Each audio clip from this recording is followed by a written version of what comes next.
This happened when my best friend was 17 and a half and I was 17 in 1996. My best friend Chrissy and I are both smaller females. She's 5'4" and at the time weighed 110 pounds, but was a soccer player, very athletic and strong. I am 5'7", and at the time I weighed about 125 pounds. We are both blue-eyed blondes and were often asked if we were sisters or cousins. Now, there's a large reservoir on the outskirts of her town surrounded by a beautiful public park. We figured that we'd be fine to walk around in the park, because lots of people go hiking there after all. I had gotten some really good quality weed and we were looking forward to finding a peaceful place to smoke some out in nature.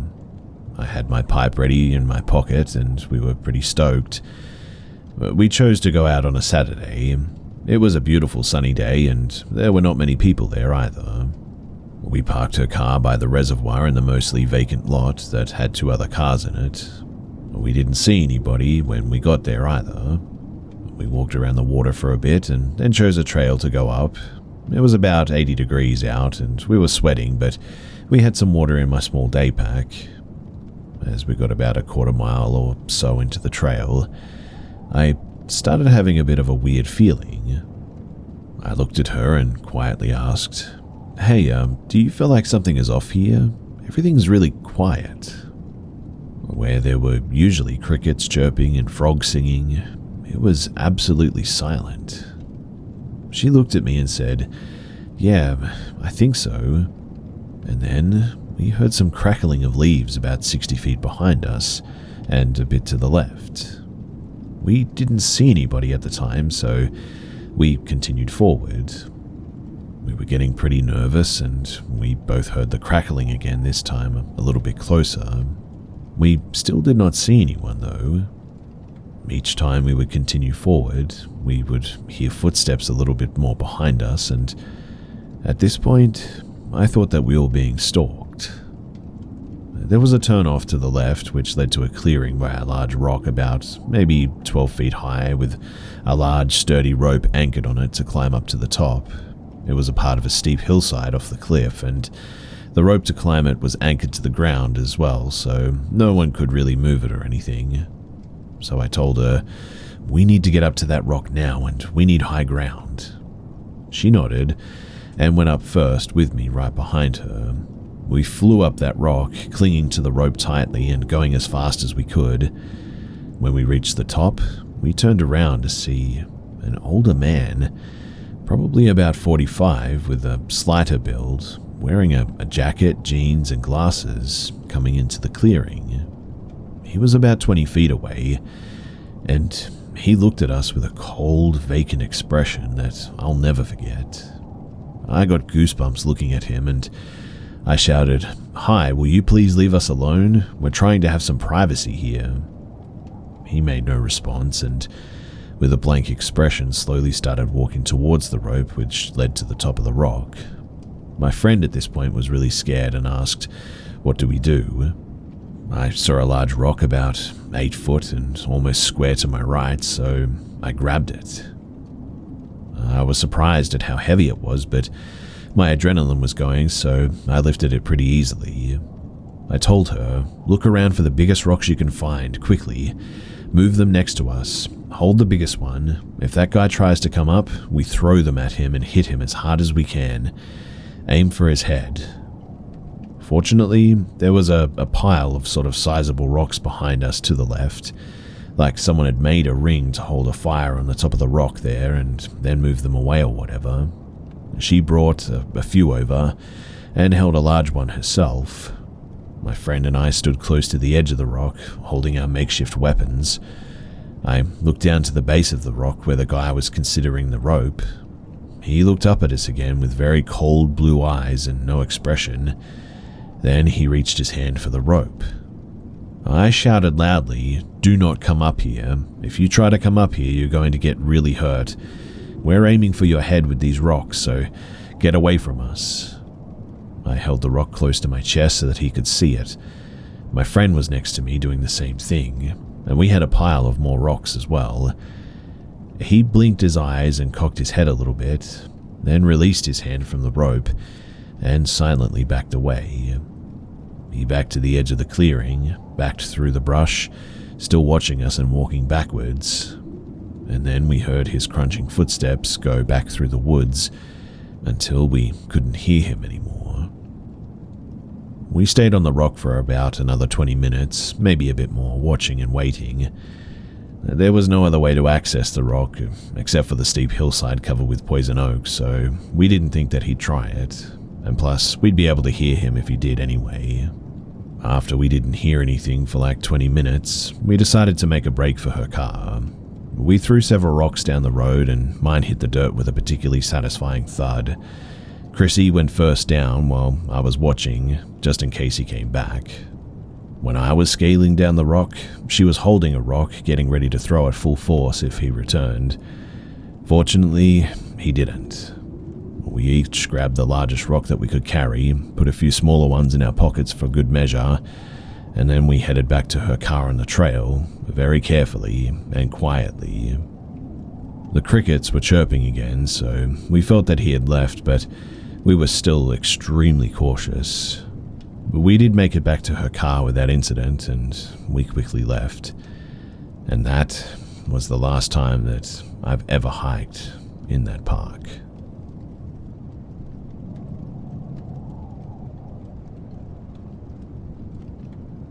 So about 3 years ago, I was living with my mum for about a year after a relationship breakdown with an ex. I hadn't had anything like this happen to me before, but I have had quite a few paranormal experiences. Some backstory first. So, since the age of about 10, I used to see what I would call a woman periodically throughout my childhood and into my teens. I would always see her out of the corner of my eye, peering around walls or door frames, and she would always just watch me. When I was younger, it used to freak me out, but I spoke to my mum about it, and she said that it's probably just someone watching over me, so that's what I believed for a very, very long time.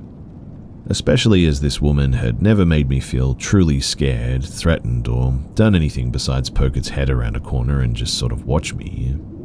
No one else ever saw her, and as soon as I'd turn my head to try and see her, she would always disappear. I'd turn away again, and sure enough, a head would reappear out of the corner of my eye again. This happened over the course of about 12 years with no real routine. Sometimes I would see her twice in a week. Then I would see her for 6 months. Then I'd see her like maybe once in a month, and then not for a year or so. I don't really remember, but it was always the same. Just watching, I guess.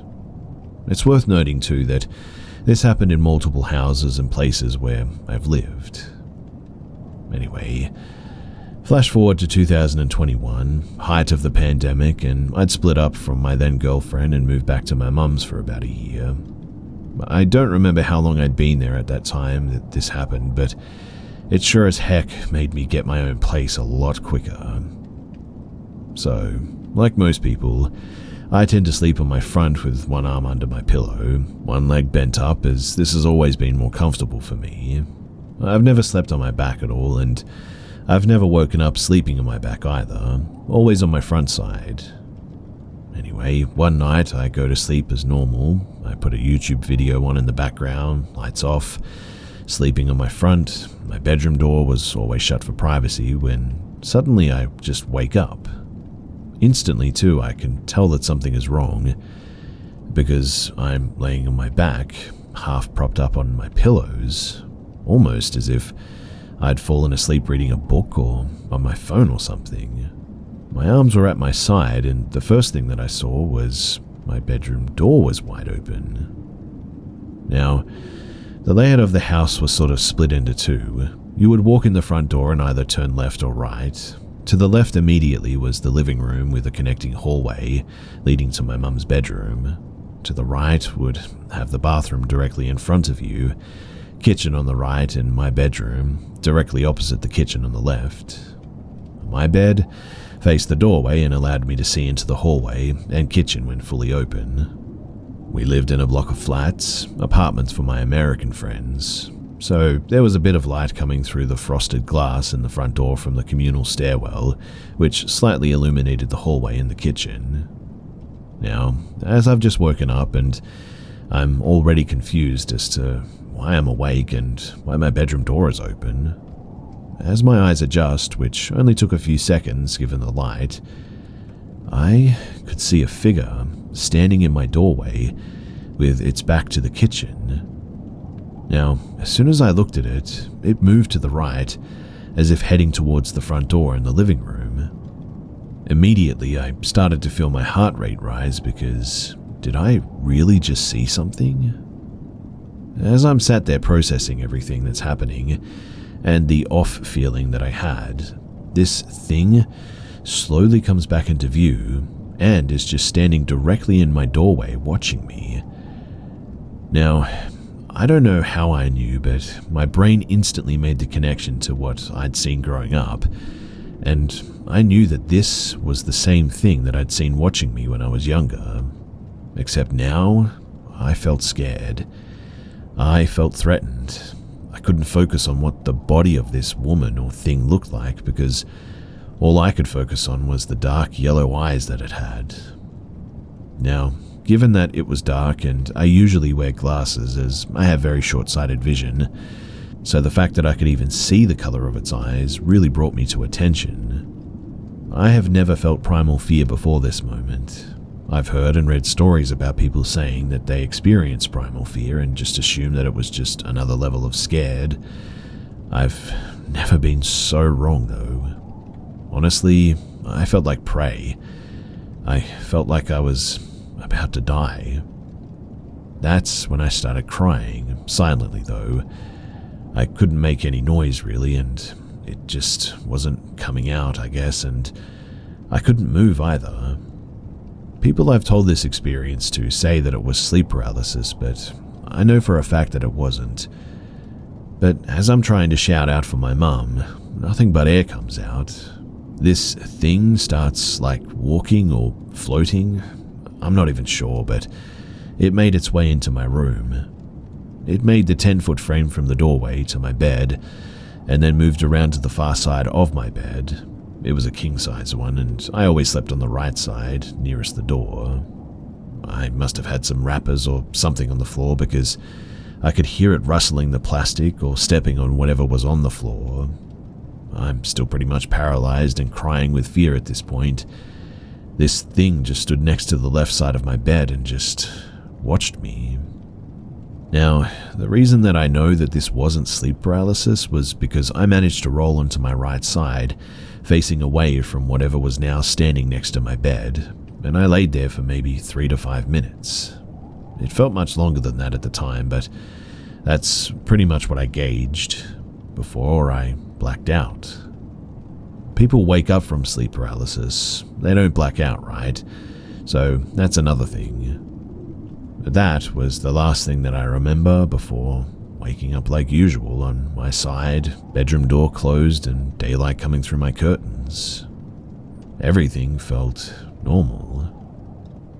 Now, obviously I had trouble sleeping for about 2 weeks after this, terrified about seeing that woman again, but just as soon as I started to forget about it and started sleeping regularly again, I was randomly awoken again one night.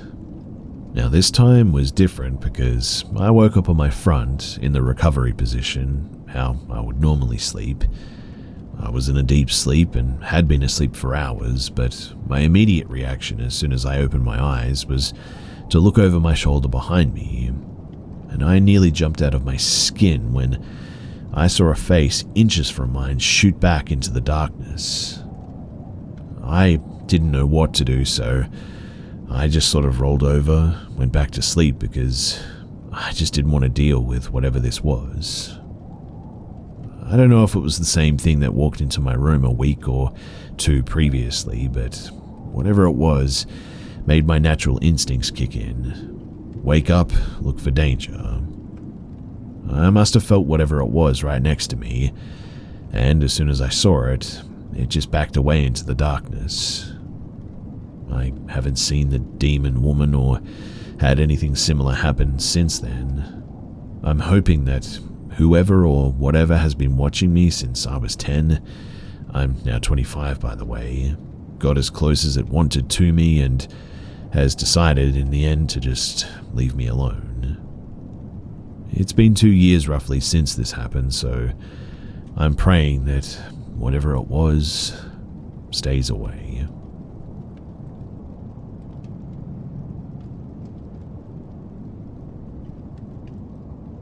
I used to see shadow people all the time from ages 11 to 14. Back then, I was severely depressed as I went through many traumatic events in the 3-year span of middle school. I told my mum, who sadly passed away when I was 13, about how sad I was all the time and that I was starting to hear and see things. My mum ended up taking me to my pediatrician, and he told me that a person's depression can be so bad sometimes that it causes hallucinations. I'm still conflicted about this diagnosis 9 years later. Why? Because everything I went through felt too real, too strange, and too coincidental. They terrified me at first. I used to hide in my covers all the time, especially seeing one particular shadow, whom I named the Tall Man. All the shadows used to scare me so bad just by standing around and slowly moving to one other side of my room. I got fed up with it though, so one night I decided to charge at one and start punching it. It did not like that, and actually rushed me. I didn't feel anything, but I saw it cover me right before I closed my eyes, so I sort of cowered on the floor for a while and I just cried. After that night, I decided to just observe them and not give off any hostile vibes anymore. I think they must have noticed because they started to become, for a lack of a better word, curious of me, and I of them. They started to get closer to me while I would draw and play video games. I would watch them move around my room and merge into dark shadows before I went to sleep. I wasn't scared of them anymore since I realized that they weren't hostile unless provoked. I kind of felt less alone when they were around, if I'm being honest. The Tall Man who I mentioned before always stayed in one place though. He was more solid than the other ones as well. He had a long coat and a wide-brimmed hat. He didn't do much and never really moved from his place, which was right next to my bedroom door. Why I bring him up is because after I turned 15, I didn't see the shadow people anymore, but this one stuck around for a while longer. I haven't seen him in 2 or 3 years now, but I'm wondering why. Why don't I see shadow people anymore? Was I actually just hallucinating because of severe depression?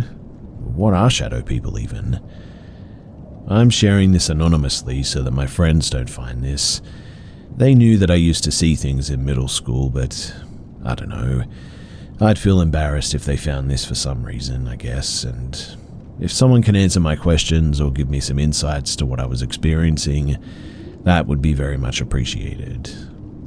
Side note too, I know a little bit about the Hat Man, but not too much. I read somewhere that he sticks around when there's something bad happening, and he's not good, but I actually felt comfortable with his presence if it was him. So that's another thing that I'm conflicted on.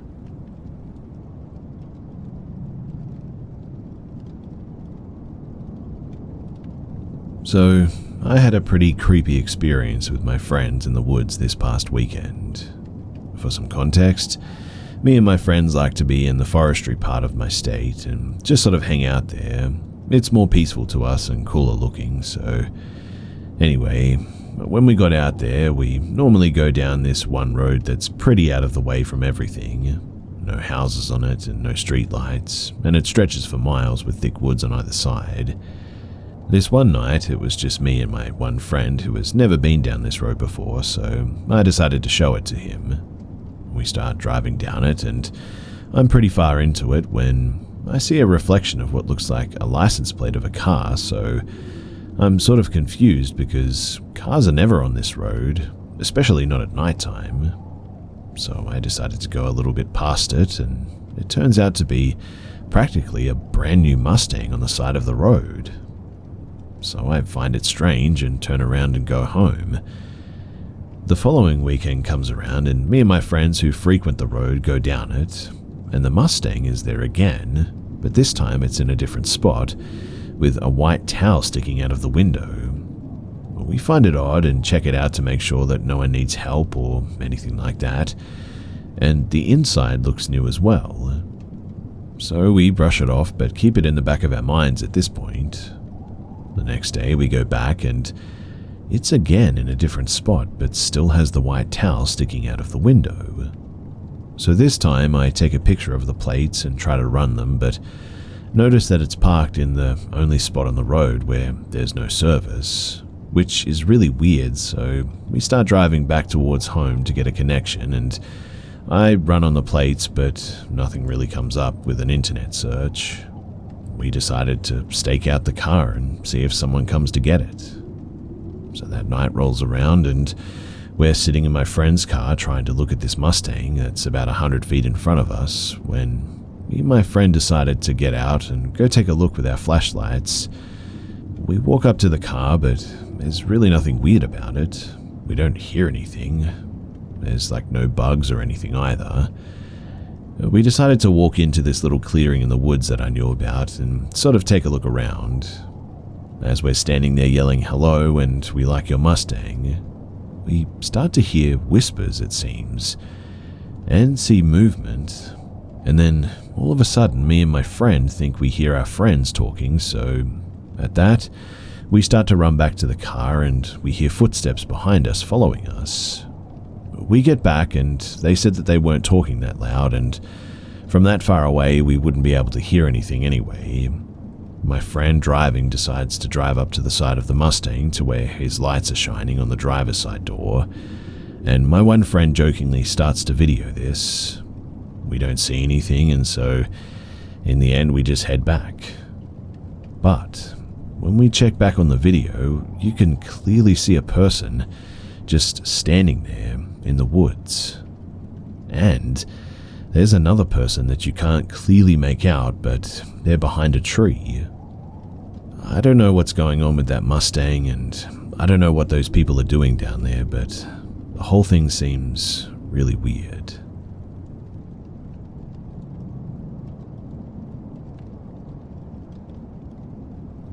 It's been about 10 years since this happened, but I still remember things pretty clearly.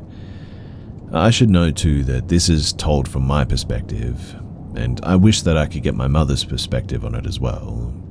She just doesn't remember the events as well as I do, I guess, but for context, I lived in a mid-sized city in the southern United States, where the main thing to do at that time was to go to the mall. Sure, we had movie theaters and a couple of bowling alleys, but besides that, there really wasn't much to the city. My mum worked at a department store located in the mall though, and having nothing better to do, I would regularly go and sit in the break room while she worked. It gave me a reason to get out of the house, and if I wanted to, I was allowed to walk around the mall or get something to snack on in the food court. Honestly though, I was shy and preferred to just stay cooped up in the break room, playing video games on my Nintendo 3DS. My mum's co-workers were generally very sweet to me and frequently popped in to say hello or just to check on me during the downtime. If I was lucky enough to go with my mum on weekends, I could usually convince my mum to pick up my friend as well. We were actually dating, but since we were both goth girls, I didn't want that to get out, just to go along with us. Going to the mall meant that I was free from doing any chores at home, and it was a cheap way to sneak a secret date in every now and then. My girlfriend, though, never really liked staying in the break room with me. She always wanted to walk around the mall. I should note too that she really enjoyed taking walks, so it wasn't out of the ordinary to want to do this at the mall as well.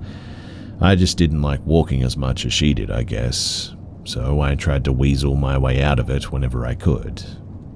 I could usually convince her to just walk over to a nearby store and look around, or to just go grab something from the food court rather than walking, but I noticed pretty quickly that she wasn't trying to actually get me to walk around. She just didn't want to be in the break room for whatever reason. Now, my girlfriend was more perceptive to things than I was, and I assumed that she just didn't like the ambience of the break room for some reason. For a little while, I let it go too, but eventually I got frustrated and asked directly what was really bothering her about the break room. I thought she was going to tell me that it was just too cramped, or the lights randomly cutting off made her uneasy, the things that bothered me about it too, but no. What she told me was that she heard things in the ceiling, like someone was walking around in there. I had learned from my mother that there was a room in the ceiling, but it wasn't for walking around in, it was for maintenance. Most of the stuff in there was just wiring and insulation, but technically someone could be up there. So I told my girlfriend this and said that it was likely an employee up there to try and fix stuff. She said that that was fine, but she didn't really like it and still preferred walking around or sitting in the food court. I understood her discomfort and I wanted to help, so I agreed. We had a really good relationship in the sense of communication, and though I got frustrated, I wanted to make sure that she felt comfortable. Later that day, I mentioned what my girlfriend had told me and asked what they were fixing in the ceiling. My mum, though, just looked distressed and said that they hadn't been up there fixing anything that day, but she wanted me to see something. My mum took me into the receiving room of the department store, which was just a room off in the back filled with boxes and random junk the store was going to put out for sale or whatever. But the layout of this room was sort of like an L shape. One part of the L was used for receiving, but the other part was the way into the ceiling. I should clarify for this next part that to get into the ceiling, the store would have to call for the mall's maintenance team.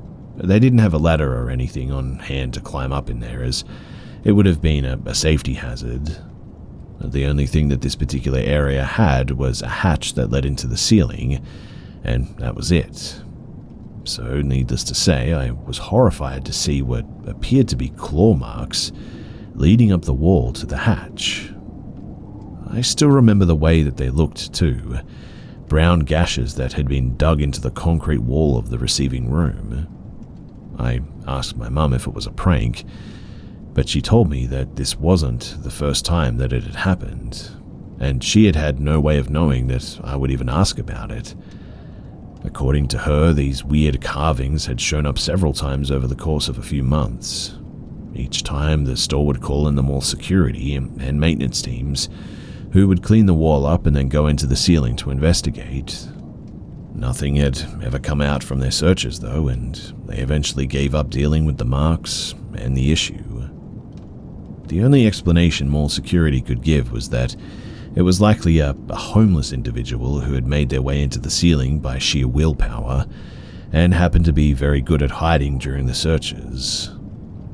I stopped staying at the mall with my mum after that, and anytime I wanted my girlfriend to come over, we found somewhere else to go during the day. Sometimes she'd just come over to my house and we'd watch TV or whatever, but I didn't feel safe going back to the break room after that. I knew that nothing had happened up until that point, but I just didn't want to risk it, honestly.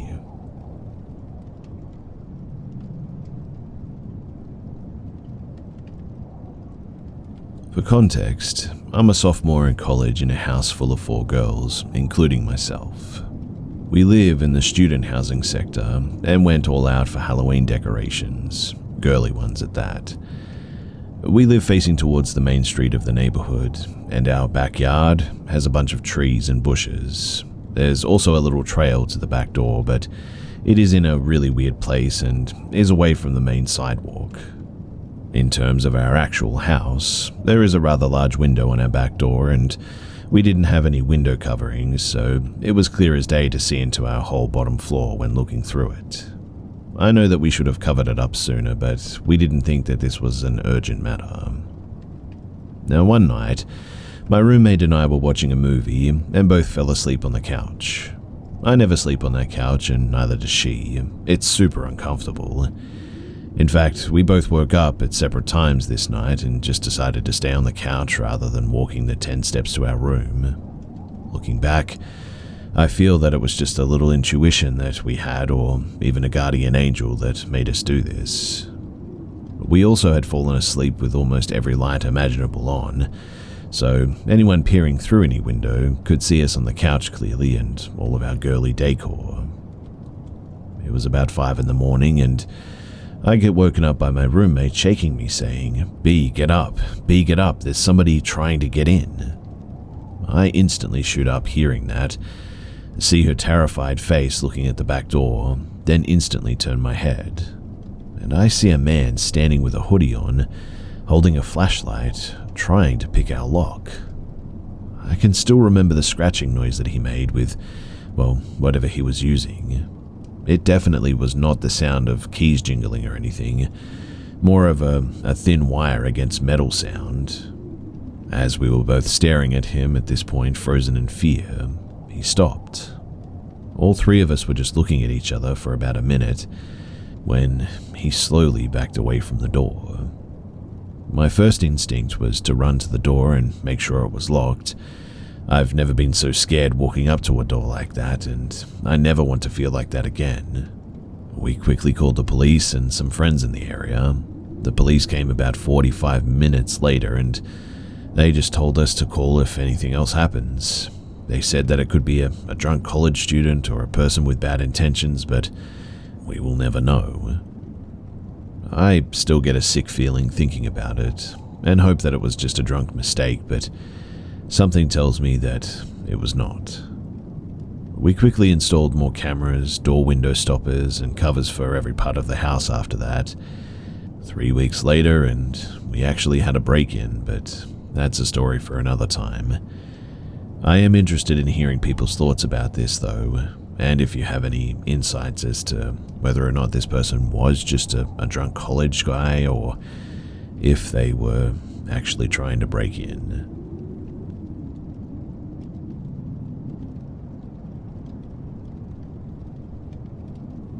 This happened to me years ago when I was about 13 or maybe 14. I grew up in a small to mid-sized city in the West, pretty safe in a quiet middle-class neighborhood. This was back when I was still bought into organized religion, and I was going to an overnight lock-in at the church gym.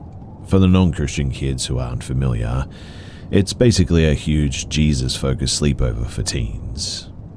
The church was only about a 10 to 12 minute walk from my house, and the quickest way to get there was to cut across a park right next to the elementary school. This was the early 2000s, so I definitely grew up in the age of stranger danger and teaching girls to always be vigilant. On the other hand, I was walking a short distance through my own neighborhood to the church, and I was very responsible for my age. I was an older sister, always the babysitter, and my parents had okayed me walking by myself and would drop by with my sleeping bag and pillow after they picked up my little brother from practice. I was running a little bit late, so the sun was just setting as I approached the park. As I crunched my way across the grass next to the tennis courts, I noticed movement out of the corner of my eye. Turning my head, I saw a figure, clearly a man, dressed in dark clothing and leaning against the brick wall of the school. He was kind of tucked into an alcove formed where the building met the fence around the playground, out of sight from the road, and the man was standing just outside of the halo of the light from the lamp above a nearby door. The man was just sort of lounging in the crux of the wall and the fence, but what initially caught my eye was the flicker of the lit cigarette in his mouth. It was too dark to see his features, but I could tell, as I noticed him, that he was already watching me. He was a fair distance away across the grass, but it was just open space between us at this point. I couldn't see his eyes, but I could feel them on me. I then felt that uneasy tingle creep down my spine. I suddenly realized that I was alone in the growing dark, and he was some unknown man tracking me with his eyes that I couldn't make out. Instead of continuing to cut diagonally across the park, I veered right toward the sidewalk and the street so that I wouldn't come too close to him. I walked a little faster, trying to shake off my uneasiness, telling myself, you're just being silly. The first time I glanced back, he hadn't moved, though I could still feel him watching me. As I left the grass of the park and approached the street corner, I felt briefly relieved. I was back under the street lamps, which by now had flicked on, only 3 or 4 short blocks until I was at the church. I glanced once more to reassure myself that I had worried for no reason, expecting to see nothing. I mean, by now the man should be completely out of view. Instead, though, I felt the pit of dread in my stomach turn to acidic fear when I realized that the man was in fact halfway across the park now, walking in my direction. I immediately crossed to the other side of the street and began walking faster. At this point, I could feel the adrenaline rushing through me. I didn't have any real words or images to describe what I thought would happen to me, just a jumble of snippets of news reports and vague fears about what happens to young girls out alone at night. I was still trying to convince myself that it could just be a coincidence. The man could just be walking in the same direction. After another block, as I approached the next corner, I looked back again. The man had now reached the edge of the park, and instead of walking straight ahead, he too had crossed the street to my side. Even worse, it seemed like he had closed some of the distance between us, and to my eyes at least, it seemed like he was walking faster now. I immediately felt my terror increase. At this point, I was convinced that he was a predator, and I had made myself easy prey by being here. I still had 2.5 blocks to the church, but at this point, I was wondering whether I would ever make it to the lock-in. I glanced back at the man once more, and he had closed the gap even further with his longer legs. I still couldn't clearly see his face, but I had seen enough. I turned around and I started all-out sprinting up the street.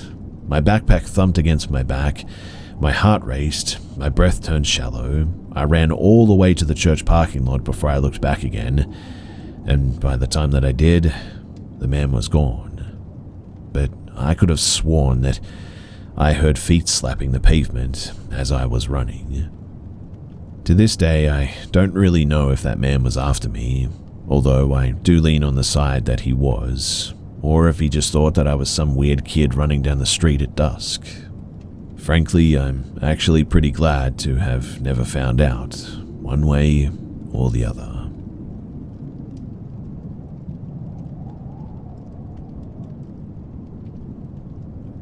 I'm not going to preface this post with I know this sounds crazy, because, well, it isn't. This is a regular experience I've had over several years of dog-sitting gigs at a turn-of-the-20th-century mansion in my neighborhood. A friend of mine will also dog-sit at the house if there are dates that I'm unavailable, and she shares this experience too, and often feels like she needs to pretend that she's somewhere else in order to get through it. So, I met a really nice family through a friend who were looking for a dog sitter for their puppy back in the fall of 2020. I started doing a long weekend every few months, and then the owner asked me to help her out for the spring breaks or summer trips that they couldn't include their dog on. The house is absolutely beautiful and is a precious landmark home in our historic neighborhood. It's big without feeling imposing, and you can tell that the owner loves taking care of it. She decorates to make every nook and sitting area comfortable and inviting, and there are beautiful family photos all over the walls. In short, it's a catalog home. And most importantly, the dog is a very good boy. I often feel quite guilty when she and I interact, because as beautiful and welcoming as her home looks, it makes me feel absolutely awful. Whenever I stay there, I feel completely exhausted. I have a hard time moving. I feel listless, deeply sad, and strangely scared to leave the house as well. Usually, the longer that I stay there, the more agoraphobic I feel. When I do muster a ton of effort to go out to buy groceries or run an errand, I always feel like I'm not alone, like as if something has followed me, and I dread returning to the house.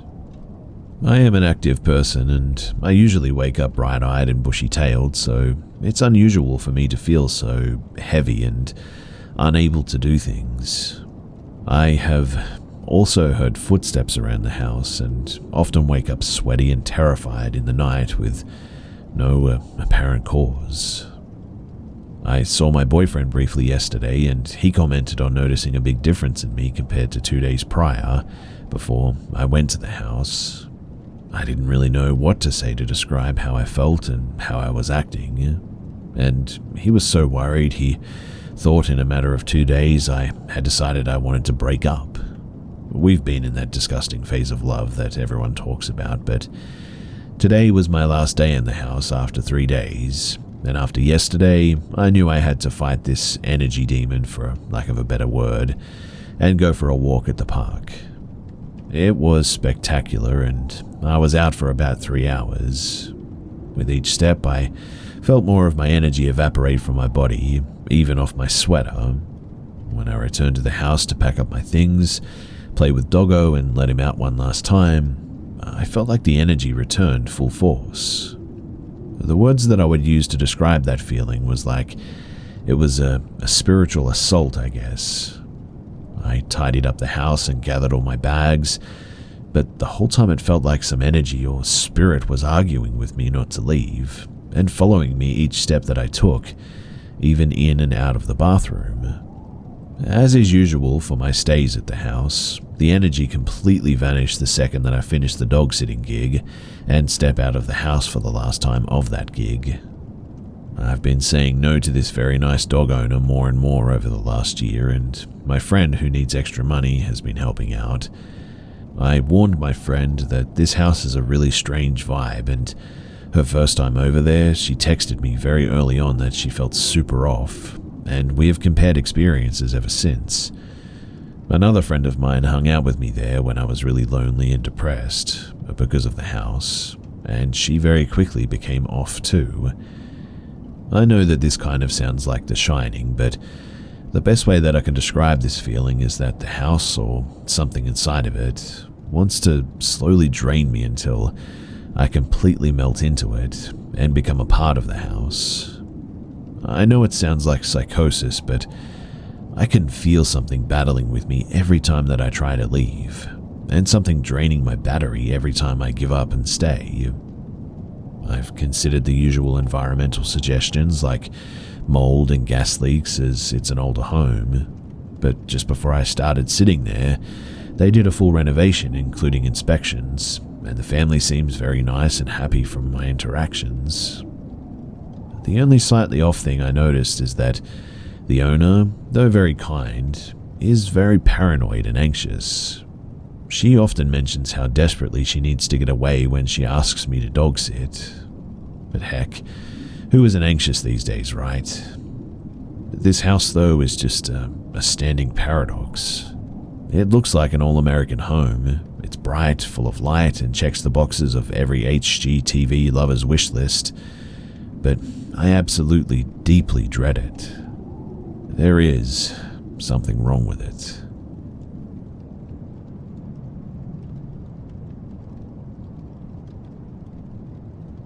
So, I'm either going crazy or my apartment is actually haunted.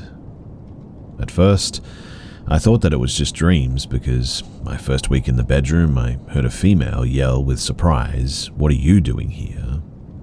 The next thing that happened is things would go missing for weeks at a time and pop up again in places I'm sure that I checked. Then I started seeing shadows dart across the corner of my vision. This week she let out a scared scream at the foot of my bed, like a surprised gasp. I went back to bed, and then this thing slapped the foot of my bed so hard that I felt the mattress dip next to my foot. I'll admit at this point that I was more angry than surprised anymore, so I told whatever it was to cut it out.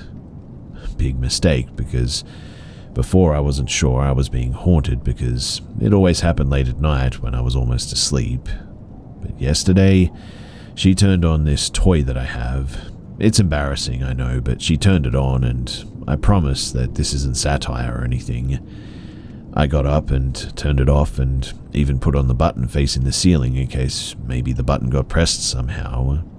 But as soon as I sat back down, she turned it back on again, and at this point I must admit I was a little bit scared, so I turned it back off and tried to go back to bed. But it turned on again. I threw it away at 4 in the morning to the dumpster on the street. I then tried to go back to bed and I could hear breathing next to my bed. I then got this overwhelming feeling that I was being stared at until about 6 in the morning when I finally had to get up out of bed anyway. I know it's a she because I've heard her voice and it's always been scared like I shouldn't be here. I live in an army barracks and suicide is actually pretty common. My theory is some girl took her life in the room and she doesn't know that she's dead or something. I didn't believe in ghosts before coming here, but I've taken talking to her gently before I do things. I'll tell her that I'm about to turn on some music or that she has the place to herself when I leave for work. I'm honestly hoping that she just thinks that I'm her roommate or something because obviously this was her space and she isn't tracking that she's dead or something. She has never been violent or aggressive with me, but she has a habit of doing these things at the dead of night and terrifying me. I need advice as to what to do with this because she is very real and she made a believer out of me, but I would be lying if I said that she doesn't scare me.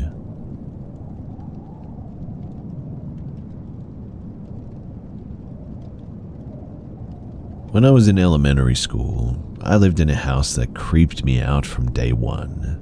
I never felt comfortable there. I always felt like I was being watched.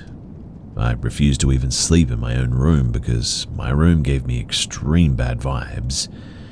I cannot explain why I felt so uncomfortable in that house so immediately, but the vibes were completely off. My animals also reacted poorly to the house. My dogs would bark and growl at nothing and would stand over me at night as if they were protecting me from something.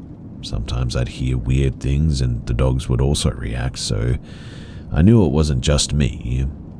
When I was around 9, I was sitting in the living room floor and playing with some toys while I watched TV. My grandma was passed out in the chair near me. I heard something. I thought it was my dog at first and turned to look at the hallway. And what I saw was a tall black shadow figure move from the hallway across the living room, right in front of me and through the side door to the side patio. I was extremely freaked out and ran off to go look for my dogs for comfort. They were in the backyard, so the sound couldn't have been them. Plus, nobody else was in the house. I also often slept in the guest room. For some reason, it just felt safer than my own room did. The window in the guest room overlooked the side patio that the shadow figure went through the door to. Almost every night, without fail, my dogs would bark and growl at that window and stand over me or lay directly on me, as if they were protecting me from something. After this incident, I didn't feel truly safe anywhere I slept, to be honest.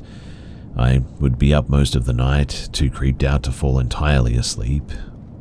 Other things happened in that house too, but that was definitely the most notable for me as it was the first time that I ever saw something unexplainable. I was not asleep, I've never had sleep paralysis, I don't have schizophrenia, and what I saw completely changed how I viewed the world. I've had a lot of unexplainable experiences since then, but this one shaped my beliefs in a really major way. So, my question for all of you guys is, has anybody else ever seen a shadow person or a shadow figure like this?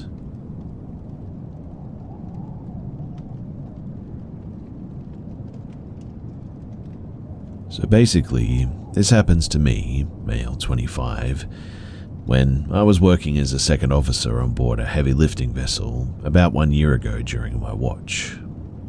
The scariest thing that I have ever encountered was during a routine night shift while passing the Atlantic Ocean. I was doing laps around the bridge console to get some exercise while on watch, second officer from midnight to 4 in the morning, and to relax a little bit as well. while passing the bridge windows, I saw someone walking forward on the starboard side, which was not unusual. Just the time at 1:30 was surprising, I guess. The crew was allowed to go outside whenever they wanted, so I didn't mind at first. When I passed by the window again after doing a full lap, I noticed that he was standing between the cargo hold number 1 and the windbreaker, with his back turned to me, looking forward. I stopped to see what he was doing, and suddenly he turned around, looking straight at me, and he started to wave with his hand while standing perfectly still. This made me uneasy because at this time I started to notice some weird things. For example, he was wearing a white overall, which is normal for officers, but all overalls for officers and ratings is red with silver reflective strips on the shoulders. Also, he was wearing an orange helmet, which could have been possible. I mean, we have some, but all crew usually have white helmets. Also, it really should have been impossible for him to see me where he was like that. All lights on bridge were off and the deck lights were in as well, so reflecting when watching from below was sort of impossible.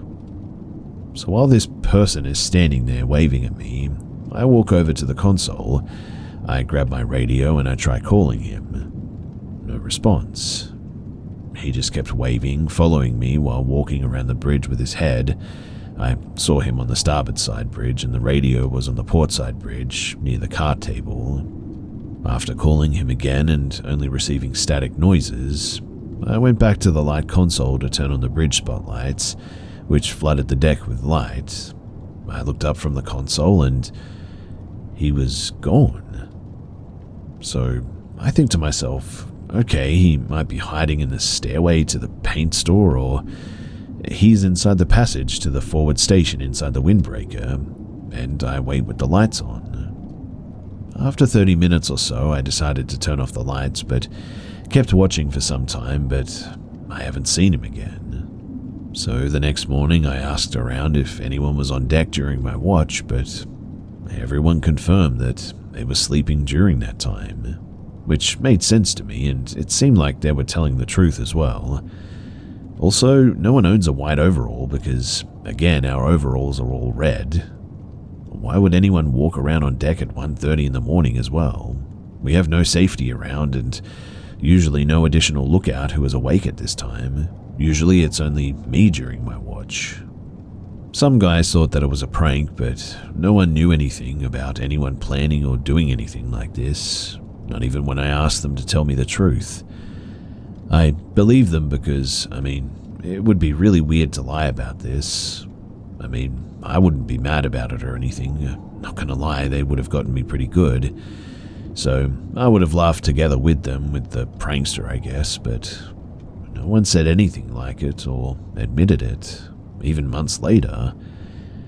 What really freaked me out, though, about this is the stiff movement of the person and the sudden staring while standing still. I can't explain what I saw, and I have no reasonable explanation to this day because no one admitted to prank me or going on deck at this time.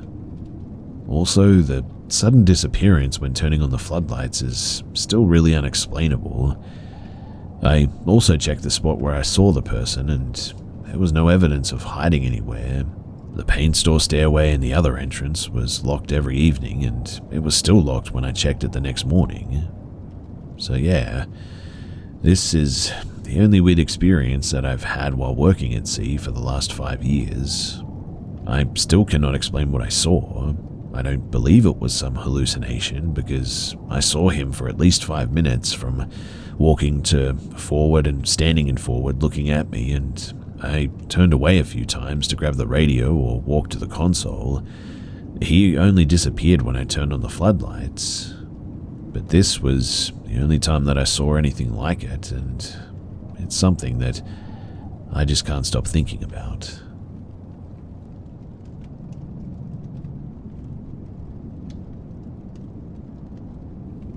So I'm staying at a hotel, and last night, as always before going to sleep, I checked all the doors and windows. I was lying on the bed and I heard the sound as if someone had moved the chair aside. I thought the sound probably came from another room. I believed it because I couldn't see anything, and the lights were on. I played on my phone for half an hour and then turned the lights off.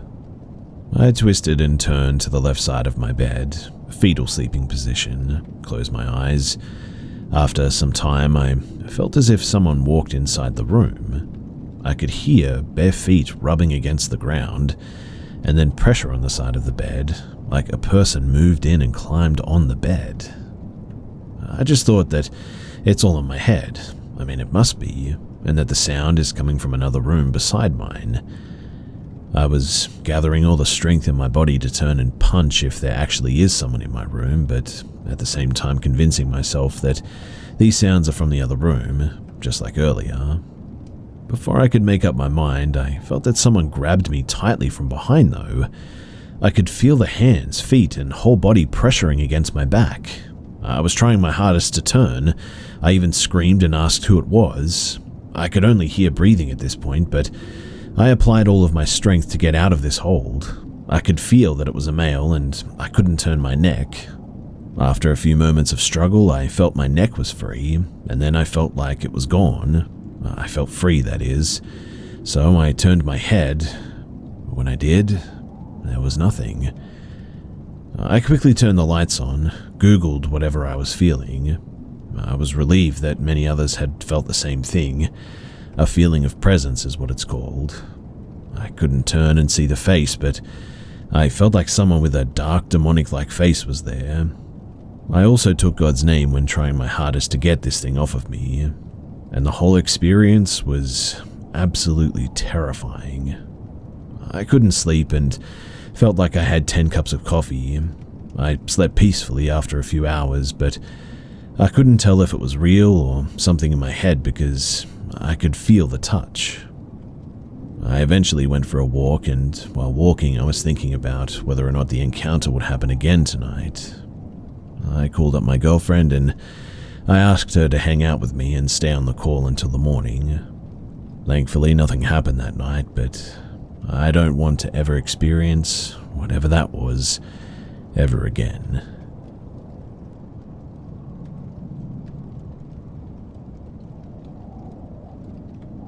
About 15 or 20 minutes ago, at time of typing this, my wife and I were leaving our friend's house when we saw what we thought was our friend's mother twisting and making unnatural body movements. She was wearing the same clothes we saw her wearing less than an hour before, had the same hair dye and looked almost exactly the same in the face, but something was uncanny. As we approached, the awkward, inhuman movement stopped, and they took a fight stance and froze still with a look on their face, both filled with hate and completely sort of emotionless at the same time. I almost rolled my window down and said something to them, thinking that it was her, right before I realized that something was off. They stared at us, and I said hesitantly to my wife, "That's Wendy, our friend's mum." My wife replied with, "No, that's not Wendy."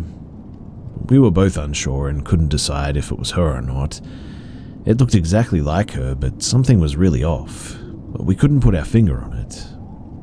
For about 10 or so seconds, we all sat frozen, and it felt as if they were in the car with us. We have tinted windows, but they were looking right at us and didn't break eye contact. It was a very intense, uneasy feeling that my wife and I both experienced. I realize I can drive away, and so I do so. By the time I get to the next stop sign, a half block down the road, I look in the rearview mirror and see that they are now walking towards our car, due south, whereas when we first encountered them, they were heading due north. Seeing them in my rearview mirror heading toward the car, I quickly turned the corner and took off. We called our friend and asked him if he would check on his mother. He misunderstood, and his mother and he went and checked to make sure that none of the cars at the house had been broken into. So we know that it wasn't her out there. This all takes place about 2 or 4 blocks from my friend's house at about 12:30 a.m., and it is one of the most perplexing things that I've ever experienced.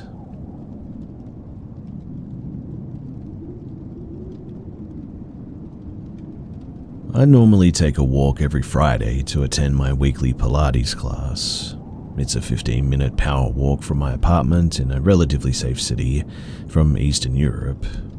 I've never really felt unsafe in my city, and I wouldn't normally exercise caution when walking alone at night.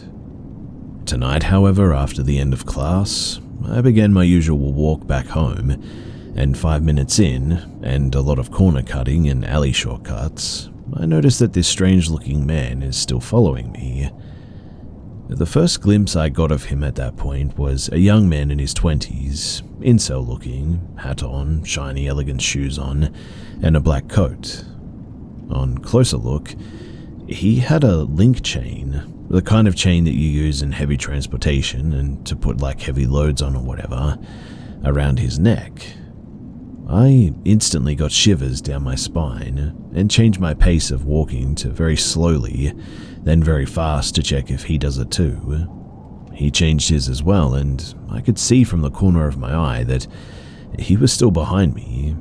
He was also on the phone, and I got the feeling that he may have been taking pictures of me.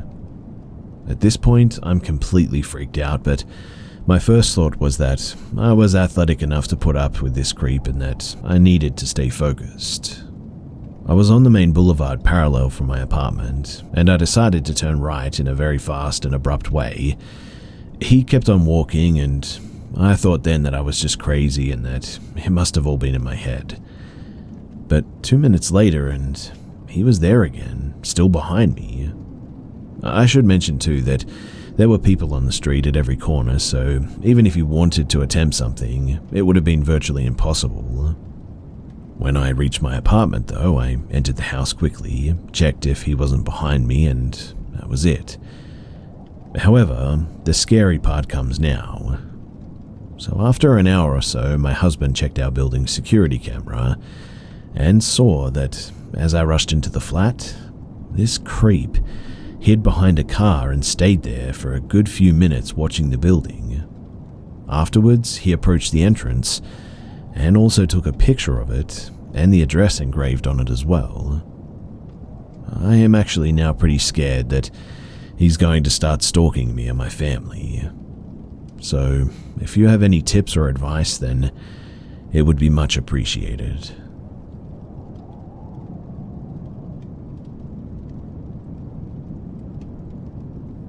So a couple of months ago, on the day of the US Congress hearing, my wife and I were laying in bed, and it was late at night. Our daughter was already asleep, and I was staying up trying to watch the hearing. I was kind of nodding off, and my wife was saying that I should sleep. I told her what I was watching and that it could be potentially the biggest moment in human history, so I powered through until it was finished. Then my wife and I started talking about it. We were just in our room quietly talking about the potential that aliens are real and that what that would actually mean. We spoke for maybe 20 to 30 minutes, and just as we finished our conversation, I said goodnight, kissed my wife, and then said, "I hope no aliens come visit us during the night."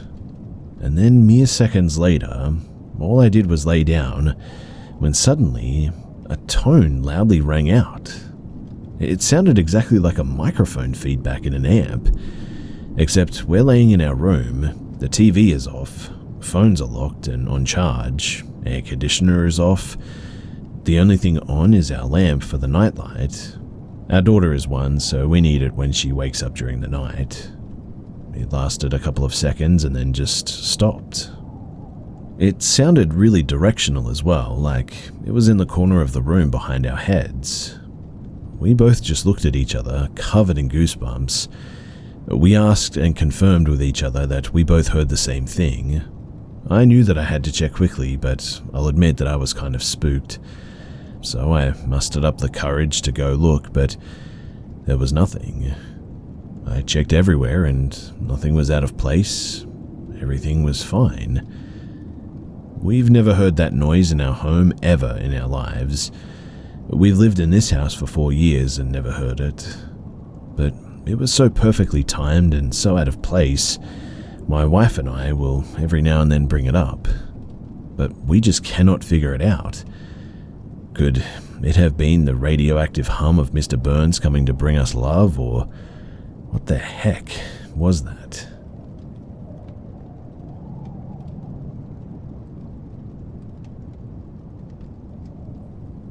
I had some interesting experiences in my youth, and people around me told me a few things too. I would like to briefly report on them here and share my ideas. Of course, I'm also interested in all of yours because a lot of things just don't fit together.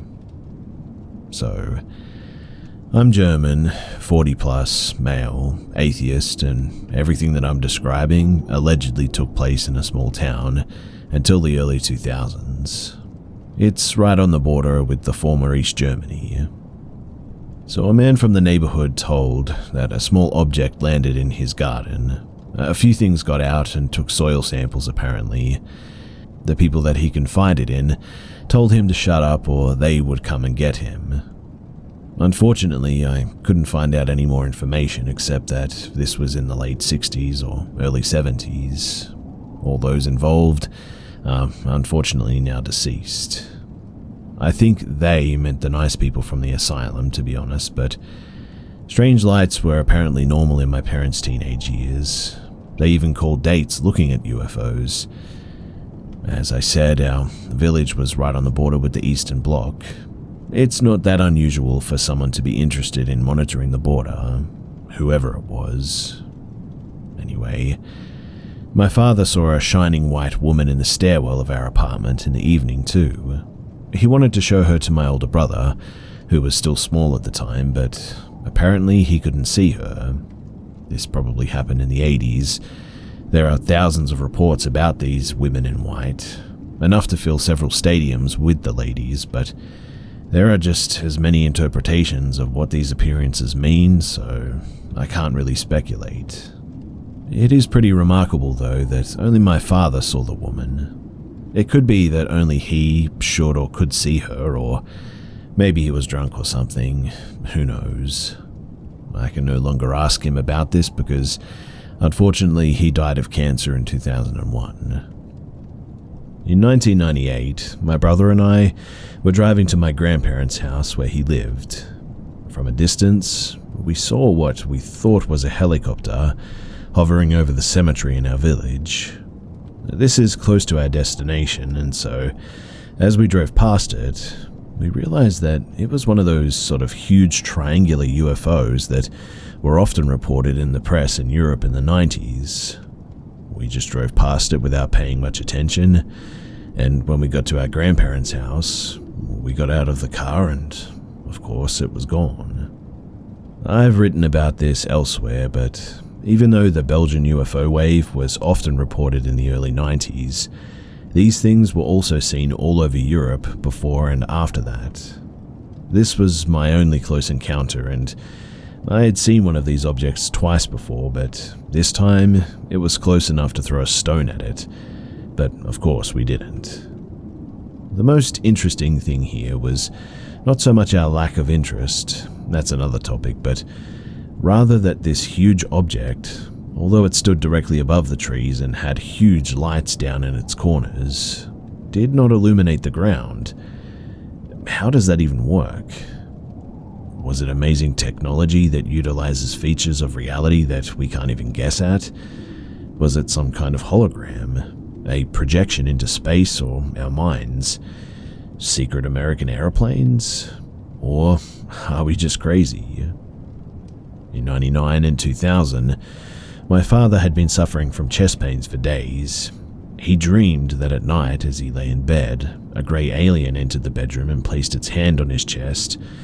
He felt better for a while after that too. Maybe that's what happened, but it's also possible that he suffered more than he wanted to admit to my mother and us 3 children. It may have been the subconscious desire for help that triggered this visit or this dream. A year later, my mother saw my father's deceased grandparents standing by his bed at night. They cried and said that they had tried but could no longer do anything for him. He was later diagnosed with cancer and died in early 2001. Again, it may be that this was a reality, but There is also the possibility that Father told her about this dream and this was part of her vision of the dream. Of course, she knew more about this suffering than we children did, who were more concerned with ourselves, to be honest. Then, there were a few smaller things that I can't say much about. My brother felt his cat on his bed at night, and it became clear to him that she should be in our grandparents' house, or a mysterious ball of light that flew through the bedroom, and my mother said that when she left our parents' house and moved, that she would do whatever she could to stay there. Now, I know that this all seems a bit thrown together and doesn't really fit together very well, but from all of this I concluded that such things happen much more than you think, and or that many people ignore them, keep quiet about them, explain them away or dismiss them as unimportant. So, what has all of this done to me in my life and my view of the world? Well, actually, nothing really. My family has always been open to everything and doesn't reject anything, just because it can't be explained or is difficult to explain at that moment. There are a lot of things that are difficult to explain and understand. Black holes, how the theory of relativity and quantum theory fit together, exactly how painkillers work, heck, even my own toddler's thoughts. Maybe we better apes are just not able to see things as they really are. But what do you think about all of this? Do you think that there's any validity to it? And if you do, what do you think it was?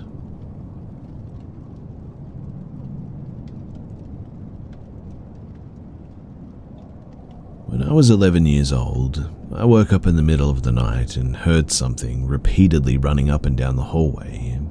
My mother was the only other person in the house, and I know for a fact that she was asleep at that time. The sound that I heard didn't sound like adult footsteps. They sounded more lightweight and rapid, like that of a scampering toddler perhaps. And no, there were no pets in this household.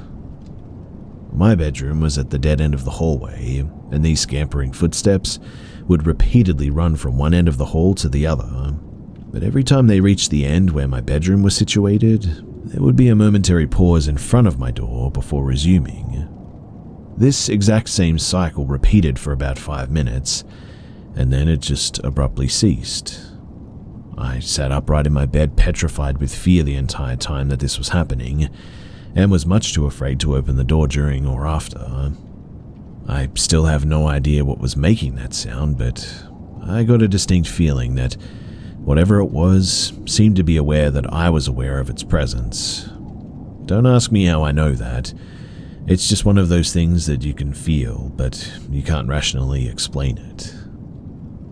The second incident occurred a few years later when I went down to the basement workshop to retrieve some tools.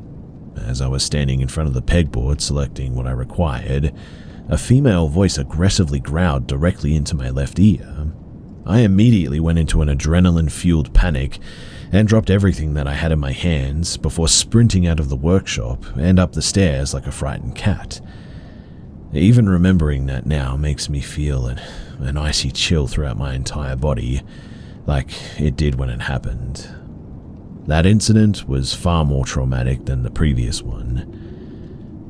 Now, I live in a city in northwestern Canada that is somewhat remote, and the neighborhood that I grew up in is situated on land that was once inhabited by indigenous villagers.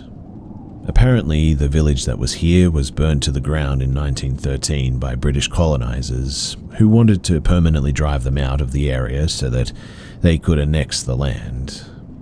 Make of that what you will. I don't know if it's connected in any way, but I thought that it might be worthwhile to mention it. So, my question for all of you guys is, has anyone else ever experienced anything like either of these incidences before? And if you have, I would love to hear them.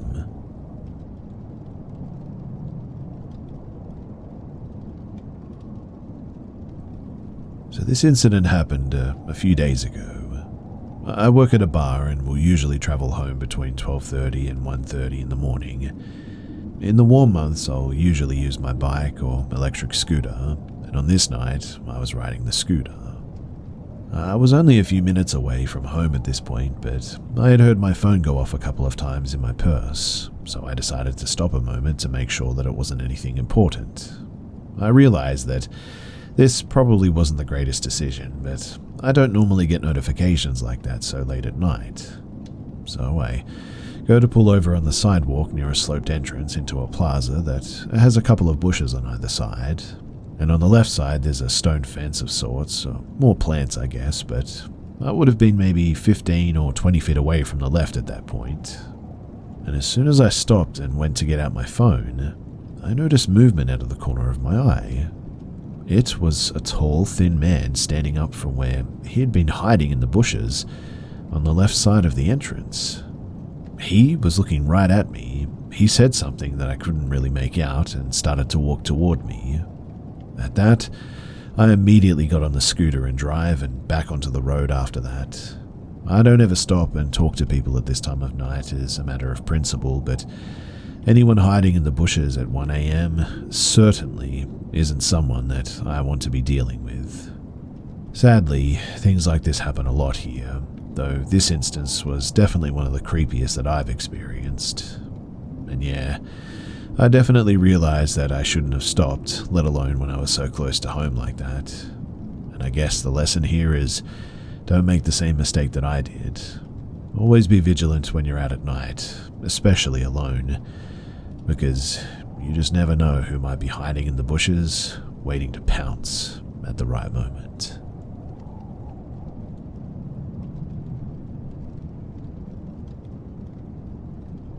One year ago, I was on an app, a local app, where you could talk to people who were within your area. I met a nice girl there, and we also had common interests. We hit it off right away and exchanged numbers and pictures. Everything was perfect. A little too perfect, in fact.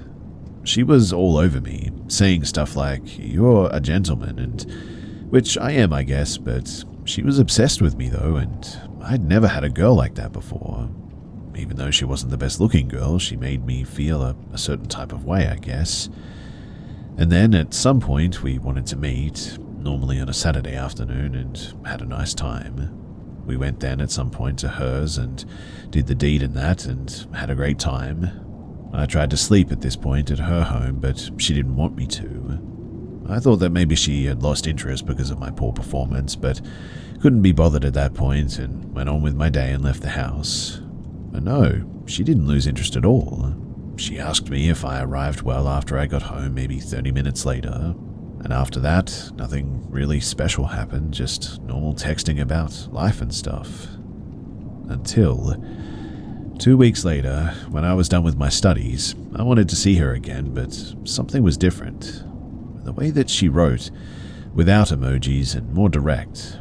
And when I wrote her, she almost instantly replied, which is kind of different because she always took her time. That's how I knew her as, and I just wanted to have my way with her and didn't care that much, but it was almost like another person is behind her mobile phone at this point. I didn't care though and said that I'll pick her up with my car at her house, but no, she said that I would meet her at a local park because she has to get fuel anyway. The location that we were supposed to meet was a local park, but she wanted to meet when it was already kind of dark, which obviously was a bit suspicious, but at that time it just all seemed a bit normal to me. But I said, why there of all places, and she told me not to ask any dumb questions, and just said be there on time. I replied LOL, okay, and when I was there and was waiting for her, she came 10 minutes later, but I didn't care to be honest. I was just happy that I could see her again. She parked her car and for some reason I just got a really weird feeling. I knew that something just wasn't right, but just couldn't put my finger on it. I checked the location, was looking left and right if there was anything wrong. Also checked the bushes, but there was no one ambushing me or anything. She also didn't come out for the next 2 to 3 minutes, and I was like, yeah, that's just a bit weird. I could not see into her car because the windows were tinted, so I really couldn't see through the windows and stood maybe 20 to 30 meters away from it. I was waiting for her to come out of her car, but she never did. I was smiling, probably because of nervousness, and thought that she was playing just an unfunny joke on me, but then suddenly I get a call. I pull out my phone and it was her. As soon as I pulled out my phone and saw her name, I heard doors open, but not one door, two or possibly even more. The way the car was parked was horizontal, so you couldn't really see if there were more passengers who opened the door at that point, but one thing that I knew was my body instantly went into fight or flight mode, and I knew that something was extremely wrong here. I ran for my life, and I didn't look back at who or what exited the car at this point. After I managed to escape, I deleted and blocked her number. I believe to this day that maybe she cheated on her boyfriend and he somehow found out and wanted to beat me up or do some serious harm to me or something. I've heard all the stories in news about how people lash out because of a cheating fiancé or wife, and I didn't want to be another statistic. I don't even believe that she was in the car, to be honest. Probably just 2+ dudes who intended to do some harm to me. I was kind of surprised how fast I could run, to be honest, when I actually tried to. Perhaps because of the adrenaline, I guess. But yeah, I can't say for sure that that was the scenario or if there was something more to it. Either way, I'm just really glad that I got out of there when I did.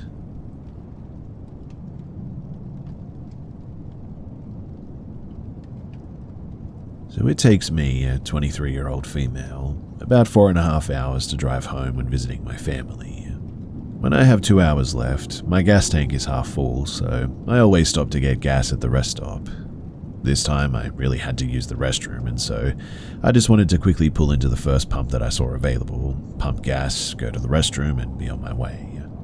When I pulled up, there was a car at the pump in front of me and a man was getting gas.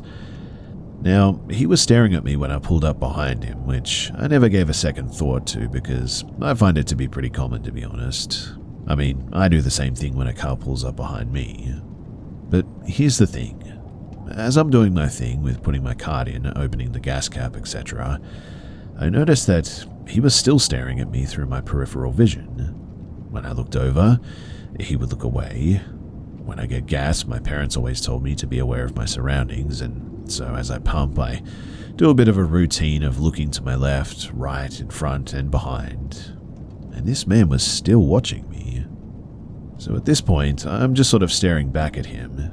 His, who I assumed to be because they looked identical, son gets out of the car, says something to him in his ear, and switches places with him.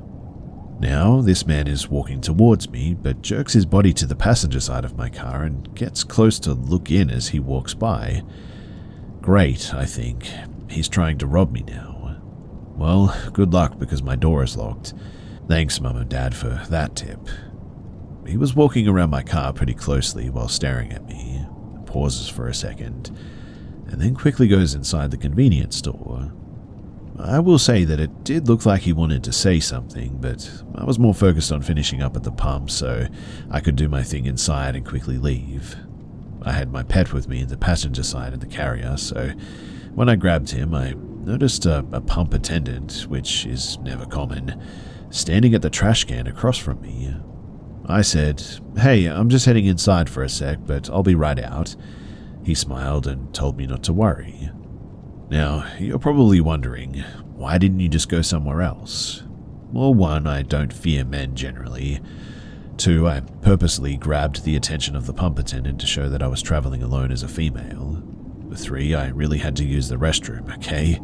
Cut me some slack if you think that I'm going to let the male species prevent me from tending to my needs. And 4, in all seriousness, as a female, I'm used to men staring at me and being a bit creepy sometimes. I know what I can handle, and this really didn't seem like it was out of place. So when I go into the store, I notice him heading to the men's room. I purposely chilled a little longer so I wouldn't run into him and leave. I made nice conversation with a lady and her kid, and post-restroom break, I grabbed a drink from the cooler, and this man came right up against me to get a drink. I quickly turned and walked away. I thought that he was gone at this point and realized that he must have been waiting for me. I dodged him a few more times inside, and he finally left. I paid and walked out after the man was already in his car, but when I walked to my car door, my heart sank. A paper was slipped in the handle, and my mind went straight to trafficking because I remembered a girl with a similar story of how she found a paper in her handle and it made her sick when she removed it. I thought, well, it finally reached this point for me. My first thought was to immediately go inside and grab an attendant. Why didn't I quickly get in the car and drive off? Because the man's car was still parked in front of mine. I didn't want him following me and possibly forcing me into something like an accident, causing me to be alone with him, since the highway was pretty empty today, until we wait for the police to show up at least. But I noticed the pump attendant who was standing on the other side was now at the trash can next to my car. He handed me some napkins and I took the paper out, and as soon as I did that, the man and his son drove off as I went to throw it away.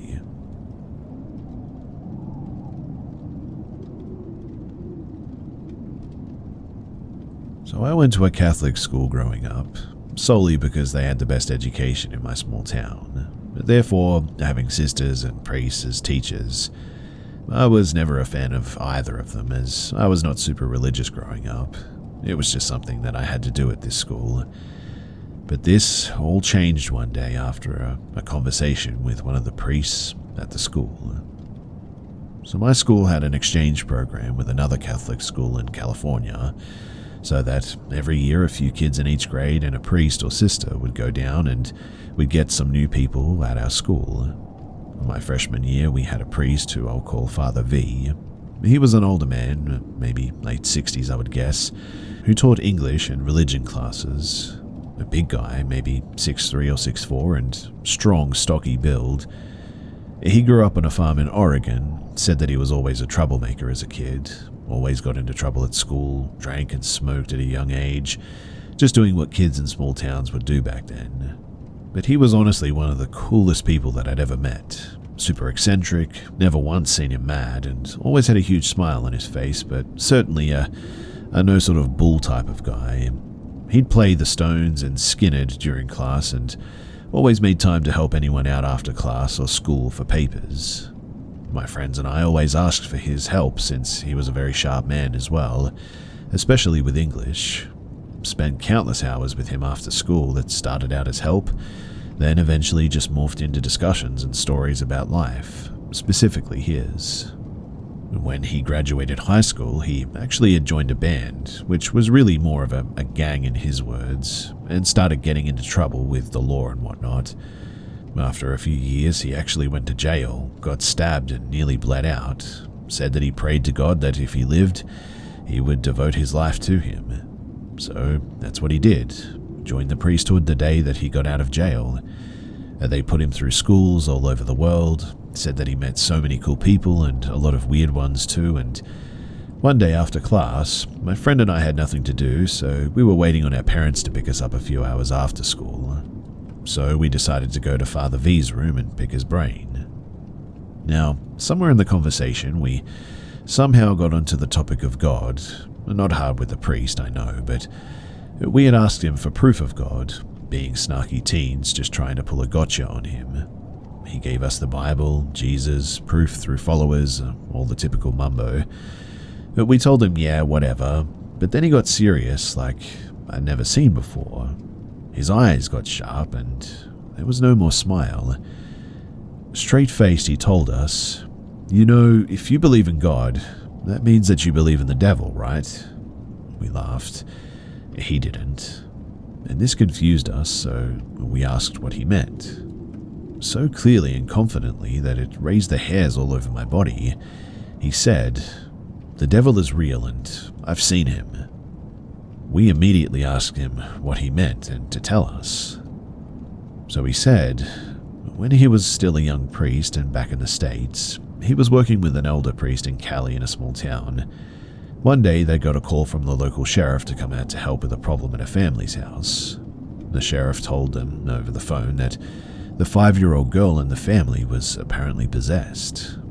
Father V said that they got to the home and the sheriff and the parents of the girl were sitting outside praying on their knees in front of the home. He then said that they could hear a noise coming from inside the house that he could only describe as a a cat snarling but in a much deeper pitch. Said that he had never heard anything like it before or since then. When they entered the home, the noise immediately stopped. Not knowing what they were in for, they began to go towards the little girl's room, and the power in the house was out. It wasn't working, even after flipping the breakers multiple times, so they had flashlights with them. When they got to her room, they couldn't get the door open. It wasn't locked, but there was something blocking the door. They only found out later that the girl had somehow ripped her wardrobe, which had been nailed into the wall, and put it in front of the door apparently. All this time he said that there was this loud cackle coming from the room, almost like a witch but a really deep male voice. They managed to knock the wardrobe over with him, the other priest, and the sheriff all shouldering and kicking at the door multiple times. Once they managed to get in, there were no windows in the room, so it was absolutely pitch black. Once they entered, though, he said that he heard scurrying across the floor and then up the wall. They shined their flashlights up the wall to see the little girl in the top corner of the ceiling upside down, completely black eyes, and the most heinous smile that he'd ever seen. Completely spooked, all three men immediately left the room and shut the door. The girl with the man's voice started howling with laughter and kept repeating, "I just want to play." The men gathered themselves, began reading scripture, and re-entered the room. This seemed to have zero effect on the girl, though, who only laughed harder and harder at the men while still upside down in the top corner of the room. This went on for several minutes, apparently, until the older priest stopped reading scripture, looked at the girl, and commanded in Jesus' name that this spirit leave. The girl fell to the floor and began screaming, almost like an animal being thrown into a fire, as he described. The man grabbed the girl and put her on the bed and held her down as the old priest read more scripture while she foamed at the mouth. This seemed to be working for a while, until the older priest attempted to splash holy water on her. Father V said that the water just instantly vaporized when it touched her skin. She let out a growl like a dog and threw the sheriff off of her like it was nothing, and scratched Father V across the stomach that drew blood. The girl then started speaking in Latin and referring to all the men through their father's name, ex-son of John. Father V said the only thing that saved them that day was that the older priest knew Latin. He began shouting back at the girl in Latin, demanding the spirit to leave the girl's body. After many hours and attempts, the girl let out in what Father V could describe as the most demonic voice that he'd ever heard. "I am Lucifer, the king of the underworld. I have ruled this earth before and will rule again." The girl then apparently just passed out, woke up a few minutes later puking up black sludge and what seemed to be locusts or insects of some sort. And then she recovered.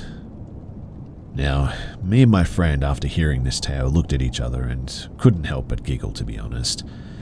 But Father V stared at us with a blank face, let us finish our laugh, then stood up, pulled up his shirt, revealing 4 long claw mark-like scars across his entire stomach. Now, I'll never know if this story was completely fabricated or not, I know that. But 2 things I do know, though. Father V believed his story to be true, that much was clear. And the other is that I will never forget this story as long as I live.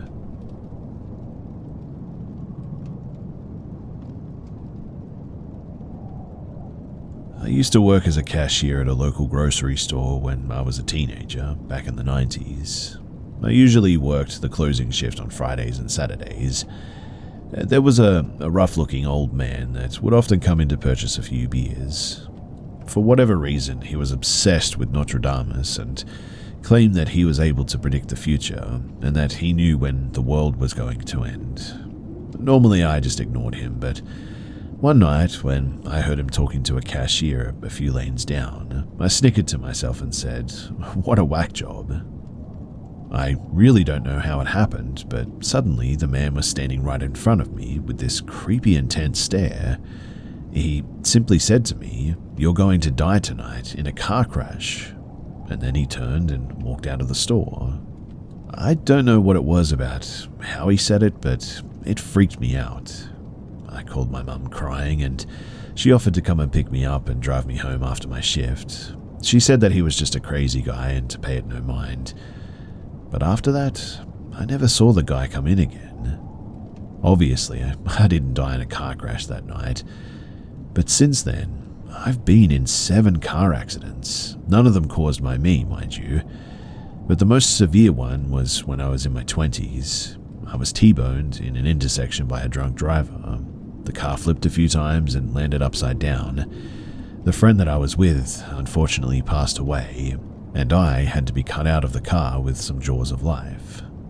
I remember coming to as the paramedics pulled me from the vehicle. I was surrounded by shattered glass and so much blood that I genuinely thought that I was dying. In fact, I almost did die.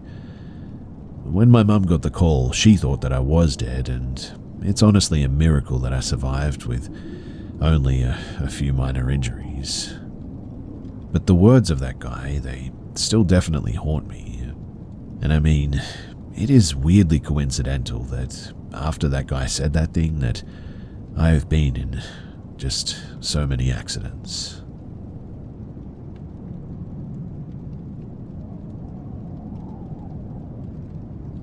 My mum's colleague lives alone. No partner, parents, or children, just a dog to keep her company. But every year during the summer, the holidays that is, she invites her cousins, so her sister's children, to spend an evening with her. They watch movies, play games, and eat candy. The children absolutely love it. As she lives alone, she has only one bedroom. When she's having a sleepover with the cousins, she lets the children sleep in that bedroom and she herself sleeps on the couch downstairs. So last summer, she organized a sleepover with her cousins as usual. It was fun and she had just put the children to sleep in her bedroom. Tired but satisfied, she plopped down on her couch and soon fell asleep. At around 3 a.m. though, she was woken up by her dog barking restlessly. This was pretty abnormal because her dog never really barked at night. Still half asleep, she got up from her couch and walked over to her dog to see what was going on. She bends down to pet her dog and says, "Hey, what's wrong, buddy?" And as she says this, she hears someone behind her in the darkness respond, "I don't know either." She started screaming and immediately ran upstairs to lock herself and the children in the bedroom and call the police. In the end, it turned out to be just a drunk man who had entered the wrong home. But man, I would be terrified if this ever happened to me.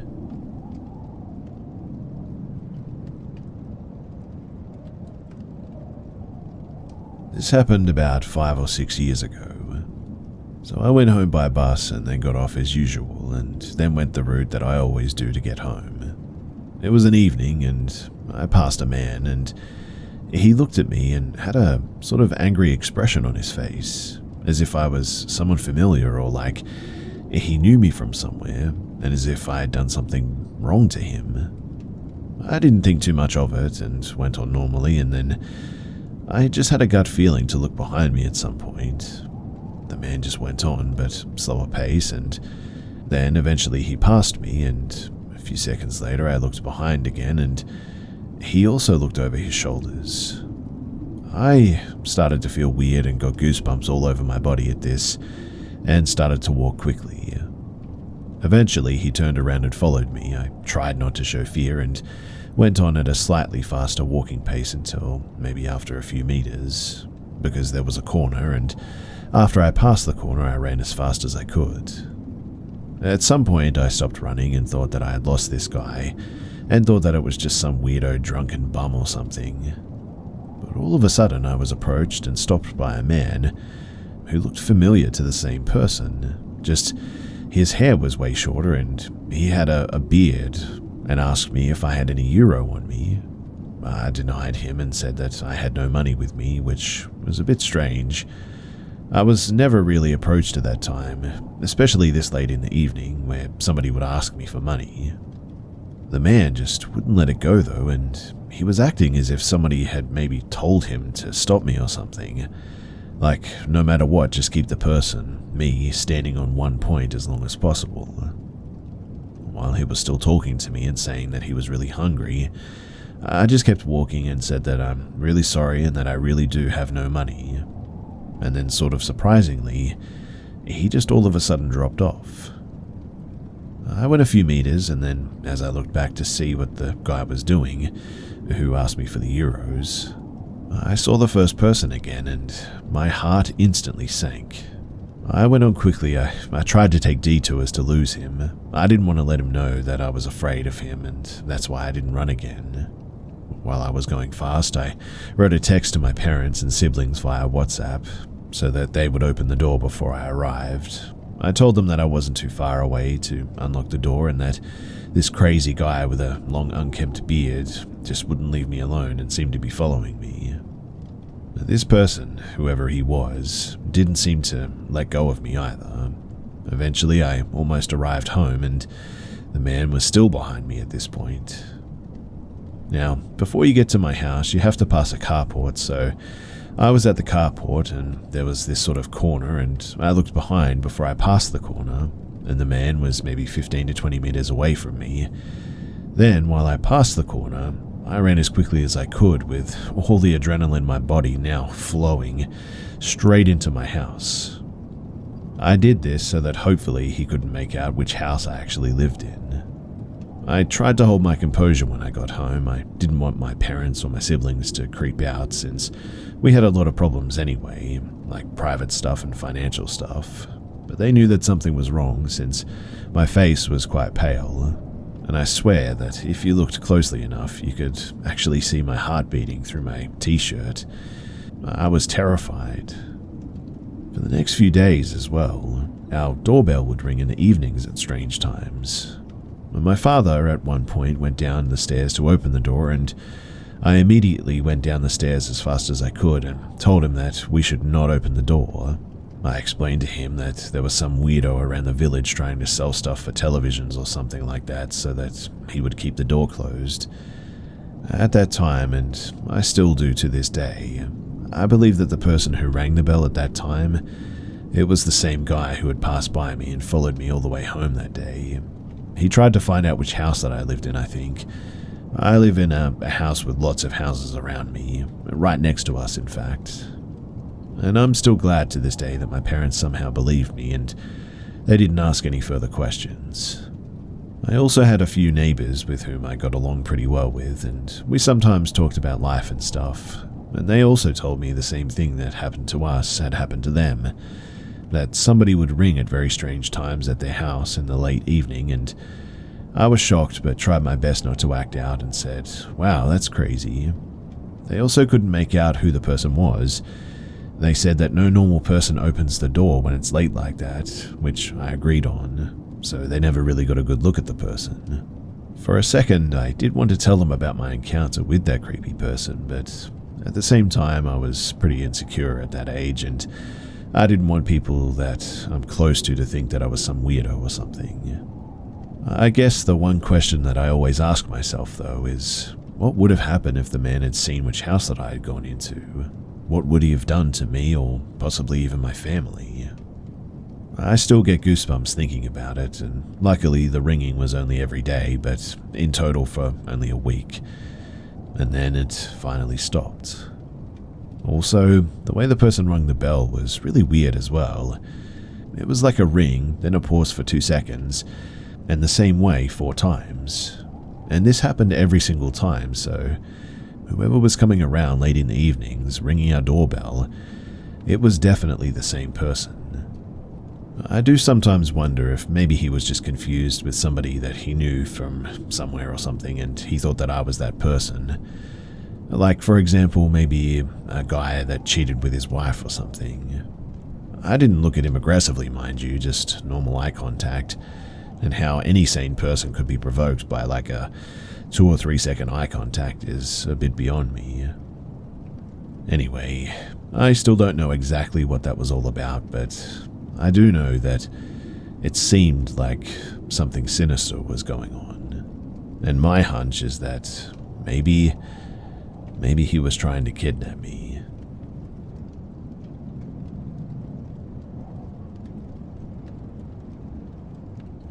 So my grandma, She actually ran into Ted Bundy when she was just a teen. My grandma grew up in Utah next to the Utah State University, or USU, and I don't know everything about the encounter because my sister has retold the story from my grandma, but here's what happened.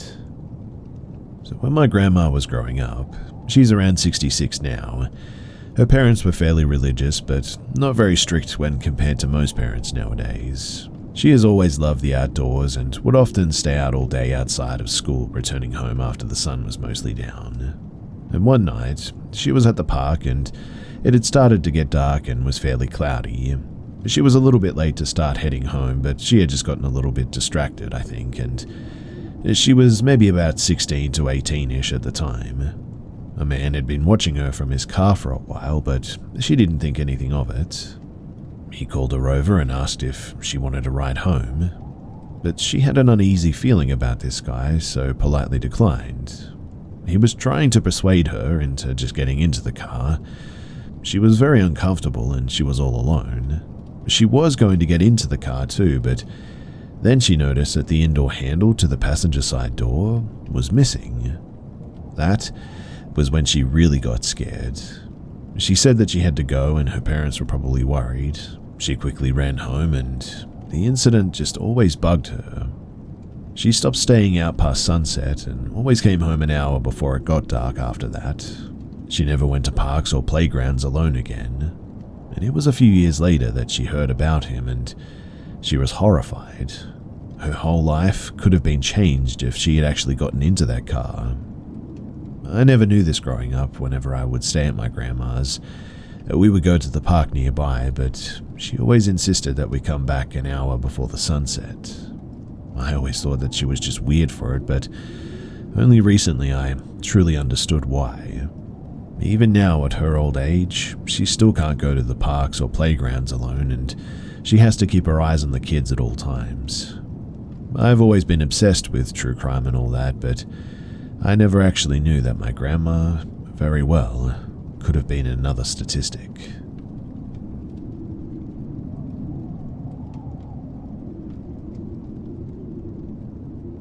So, I'd just like to start by saying that I'm new to this place and this is my first story, so please bear with me if I'm not doing this right.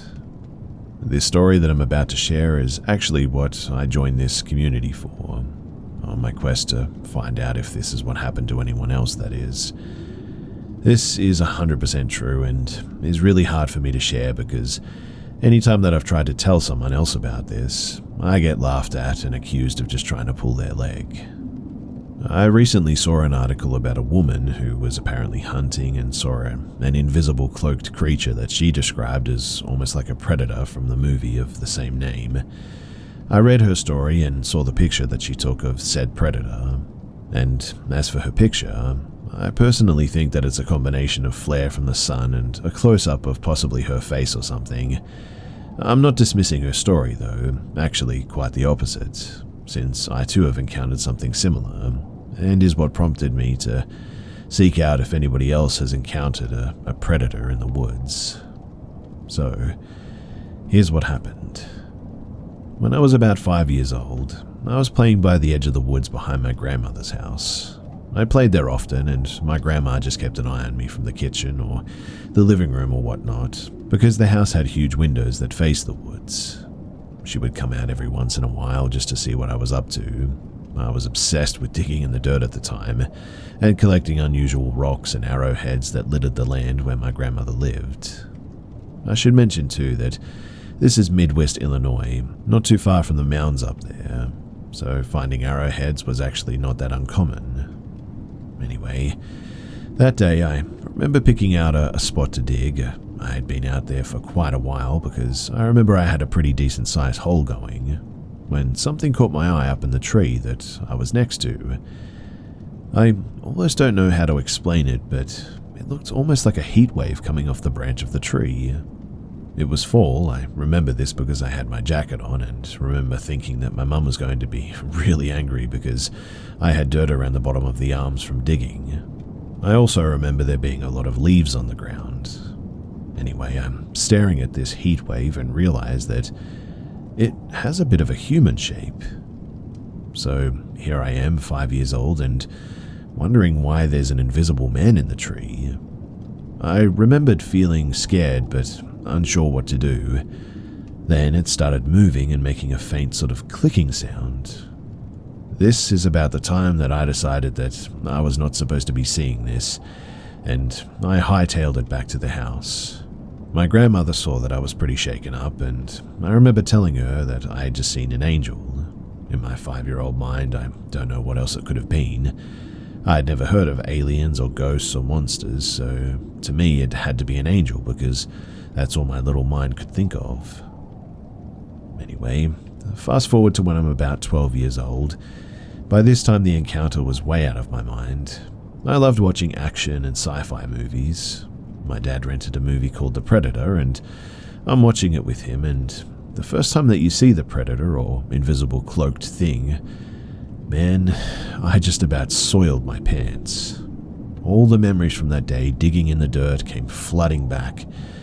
I even asked my dad if the Predator was real, or if he knew anyone or any animal that had cloaking abilities that I didn't know about. He told me that it was all fake. It wasn't like it was today, where I just had to Google it. I had no access to the internet, so again, I just put it out of my mind. Fast forward to about the year 2004 though. I'm now grown, I have 3 small children. I just went through a separation and I moved to the next town over to an apartment with my kids. These apartments are all one-level duplexes, with there being 5 buildings. I'm at the very last apartment of the last building. The apartments are considered in town, but are on the outskirts. There's a deep ditch that runs behind the buildings with a chain link fence that separates the backyard from the ditch. There are about maybe 6 or 7 trees on our side of the fence. If you follow the ditch a little bit, you hit a sort of small forest that eventually leads to the country with a larger forest and farmland.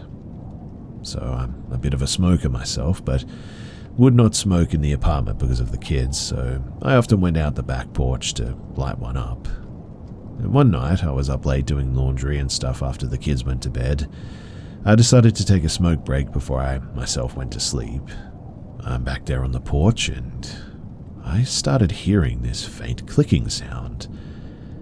I immediately looked to the ditch because I had seen a groundhog out there a few days before and thought perhaps that he was out there again.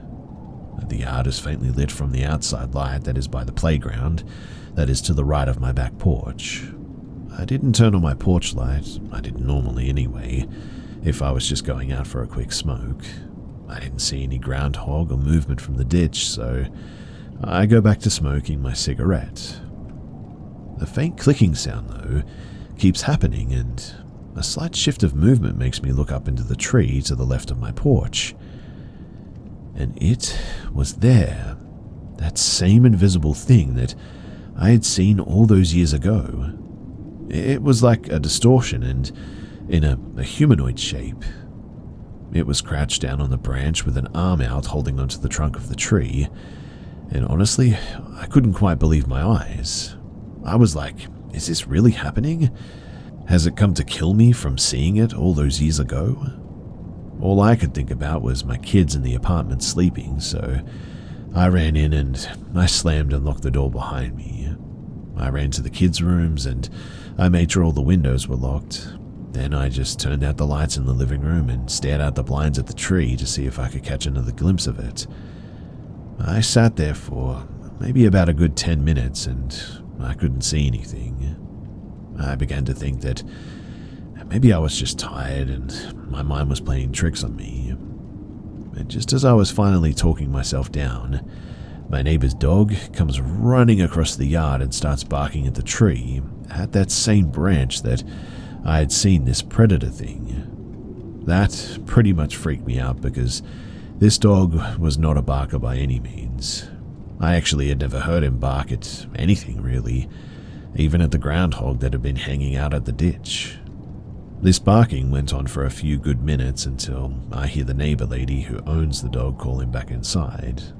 The dog reluctantly turned to go back home, stopping every few feet to look back at the branch of the tree until he was out of my sight. I didn't sleep that night, and I've never seen anything like that again. I really don't know what to think of it, too.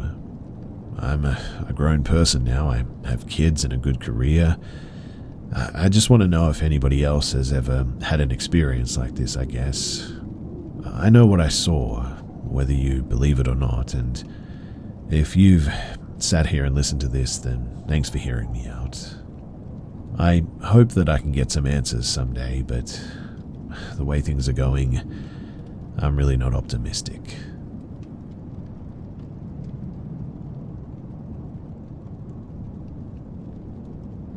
To give you some context, in 2021, I got my first job as an order picker in a food processing company. Being a very unsocial person, I managed to negotiate with my boss to work with the small night shift, 10 p.m. to 6 a.m. It's quite ridiculous too, because there's really nothing good about being an order picker when you compare it with other jobs. But for me, it was honestly heaven. I could work on my own without having to interact with other people, and that was just fine by me. One evening, my father dropped me off in front of the company at 9 p.m. and left. He couldn't take me any later because he was too tired to drive any later that night. So I sit down on the ground next to the building and start lighting up a cigarette and hanging out on my phone. A few minutes later, a man emerges from the darkness, well-dressed and well-groomed, and carrying a rucksack. He walks over to sit on the ground next to me. At the time, I thought that he looked like an ordinary employee, so I thought that he must have forgotten a file or come back to get it. But the strange thing was that the building was still open, so the man could have gone straight in to get his papers if he wanted. When I remembered that, I was a bit scared and wondered what this man wanted and why he was sitting so close to me. Being paranoid by nature, I imagined all sorts of creepy things that he could do to attack me. Fortunately, he didn't do anything like that. He just sat there and didn't move an inch. In fact, it almost seemed as if he had become a statue.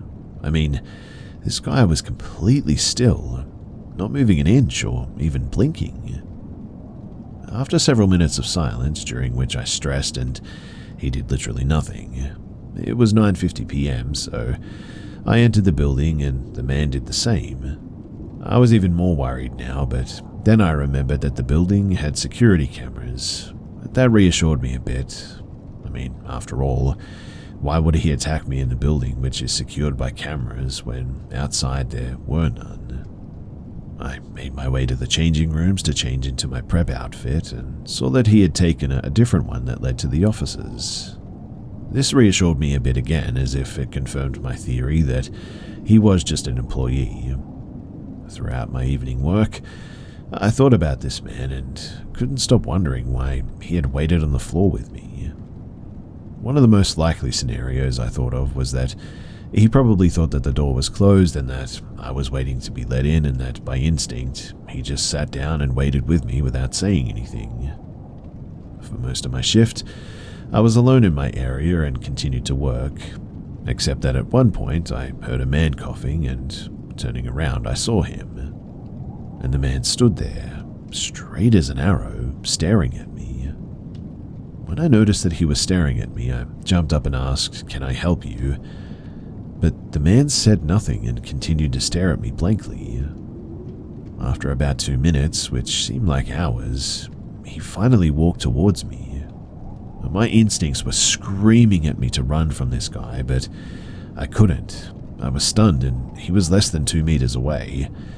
He put his hand in his pocket. At this point, I honestly thought that he was going to pull out a knife or something to stab me with, but instead he pulled out a pack of cigarettes, still intact, handed them to me, and just walked out. It was the same brand as the one that I had been smoking, but it didn't belong to me, for the simple reason that I'd buy my cigarette packs individually, and once this one is empty, I go and buy another, but I never buy several packs at the same time. What's more, he could never have known what brand it was, since I didn't take my pack out in front of him. After that, I never did see him again. I moved to another area that evening to talk to other colleagues, but they were dubious about my story. I also tried to tell my superiors, but They didn't believe me either, because you need an access card to enter the building in the first place, and according to them, if this stranger was able to get in, he probably had one. The problem was that I was the one who opened the door, and the man simply walked through before it was closed. Nevertheless, I continued to work there until the end of my contract, but I still don't know who this man is or what he wanted from me. Why did he sit so still next to me that night? Why did he follow me into an employee area? Why did he watch me for so long without saying a word? Why did he give me that unopened pack of cigarettes? And why did he just get up and leave like that? It's all really confusing, but I don't know. Something tells me that there just wasn't something right about that situation.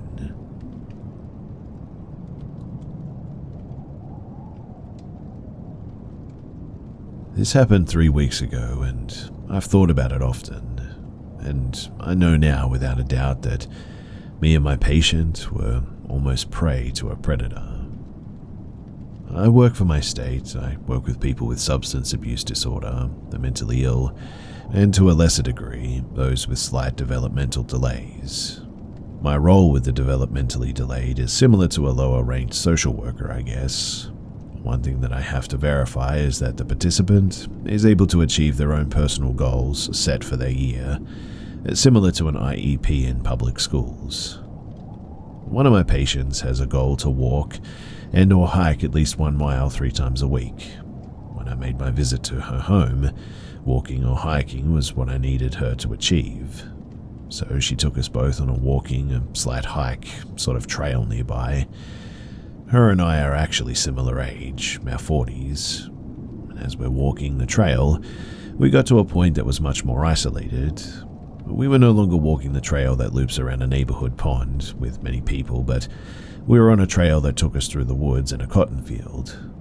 Her and I were walking and talking when she suddenly stopped walking, and I looked at her, and just as she went to say, "I have a bad feeling," I also had an overwhelming feeling myself that someone or something was watching us. Due to her developmental delays, I felt more concerned for her welfare than my own, I guess. It's hard to explain, but I didn't really feel fear, I guess. I felt a feeling of protecting her. I looked behind us because I heard the sound of leaves crunching, and sure enough, a guy, who looked to be in his mid-30s, is suddenly coming out of the woods, and he's slowly creeping toward us. There was nobody else around, so for this guy to magically come out of the woods and creep up on us like that, I knew that whatever he wanted was nefarious. I told her to continue walking, giving her a head start. I really don't know why I even did this, but I just completely turned myself around, stopped, and looked straight at him. I just stared. I didn't say anything. He didn't say anything, but as soon as we locked eyes, it was as if he realized, now they know that I'm back here, because he froze and stopped walking toward us. I kept staring at him, and then I started to walk back towards my patient, so that he understood that my eyes were on him. Then as I walked backwards, I looked over to see my patient, looked back at him, and he honestly just disappeared as fast as he came, straight back into the woods. Now, if he was just wanting to walk this nature trail, why did he stop as soon as I turned around and stare like that? Why wouldn't he just continue on his walk and pass us? This guy was clearly waiting and watching for a woman, or perhaps women, to go down the isolated trail. For him to come out of the woods when he did, it was clear to me that he was out of hiding and stalking now. I will forever be convinced that my patient's bad feeling and my feeling of being watched saved one, or perhaps both of us, from whatever that man had planned.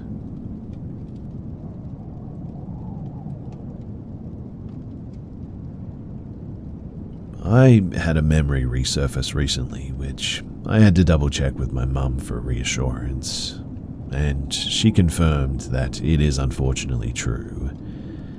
It was triggered by someone on the street outside of my job, peeking inside through a very small window.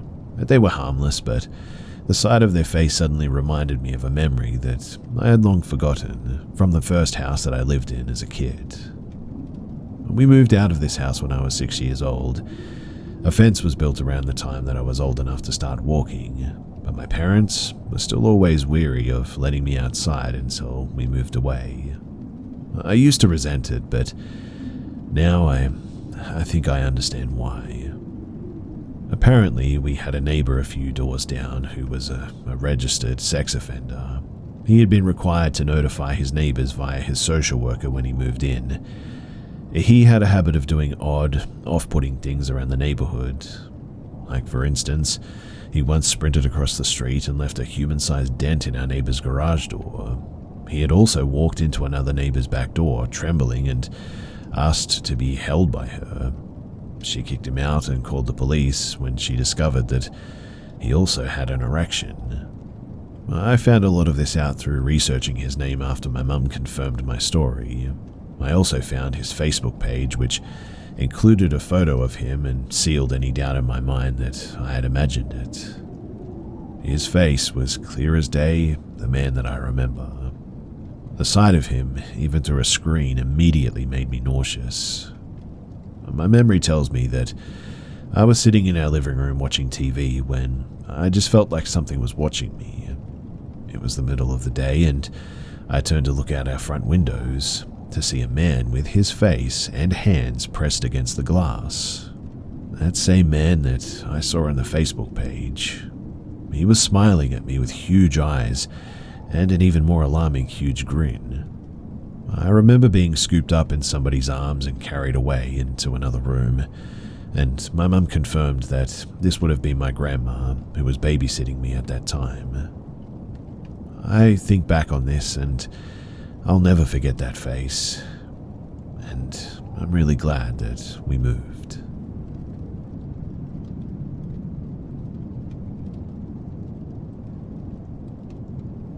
This is a story about my mum's house. Her and my stepfather, we'll call him P, have been married for almost 15 years. P is the fifth generation in his family to live on this inherited 150-acre property in a small rural town. He inherited a farmhouse that was so old that it was deemed unlivable, so they tore it down, buried most of it, and put a modular home on the property. Before P married my mum, he lived in the old farmhouse with his ex-wife. Her name was B. B thought the property and the house were extremely haunted, and P didn't disagree. They decided to bring a psychic to do an investigation, and she said that there were very many spirits, but that they were all good. Now, shortly after this visit, at around 3 a.m., P is awakened by a light turning on outside of his bedroom window. Living in the middle of nowhere, there was really no reason for a light to turn on like that. He looked out the window and apparently saw a little girl standing there. B woke up and looked out the window and saw her too, but then they started to smell smoke.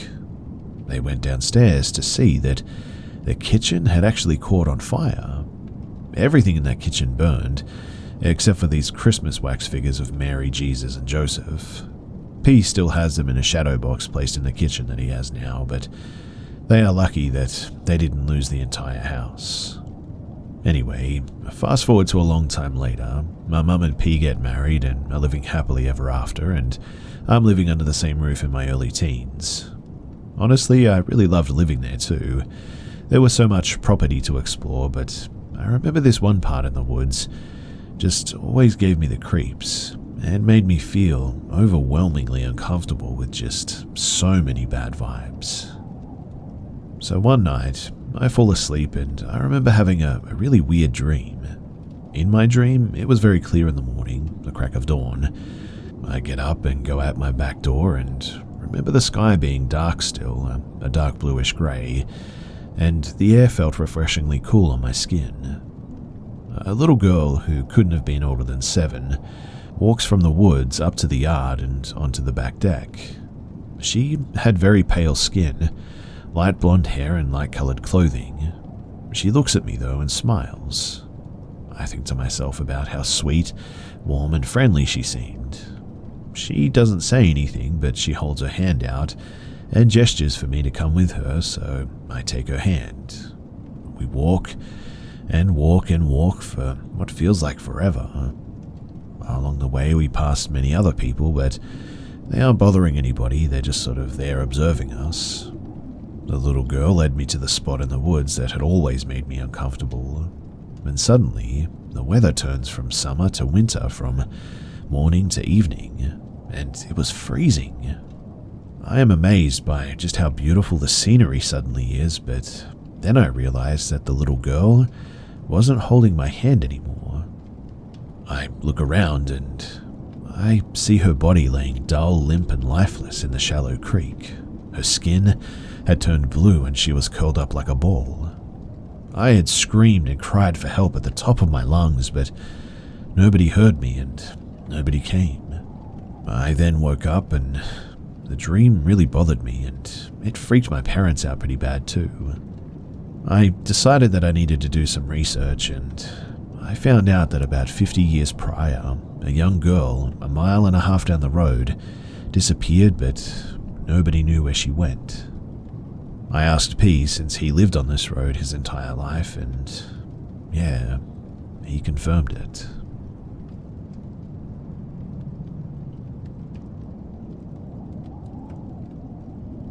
So, I never really had the stranger danger talk with my parents, and we lived in a small town where I liked and trusted everyone. Starting at age 6, I was taught to commute by public transportation alone or with my younger brother.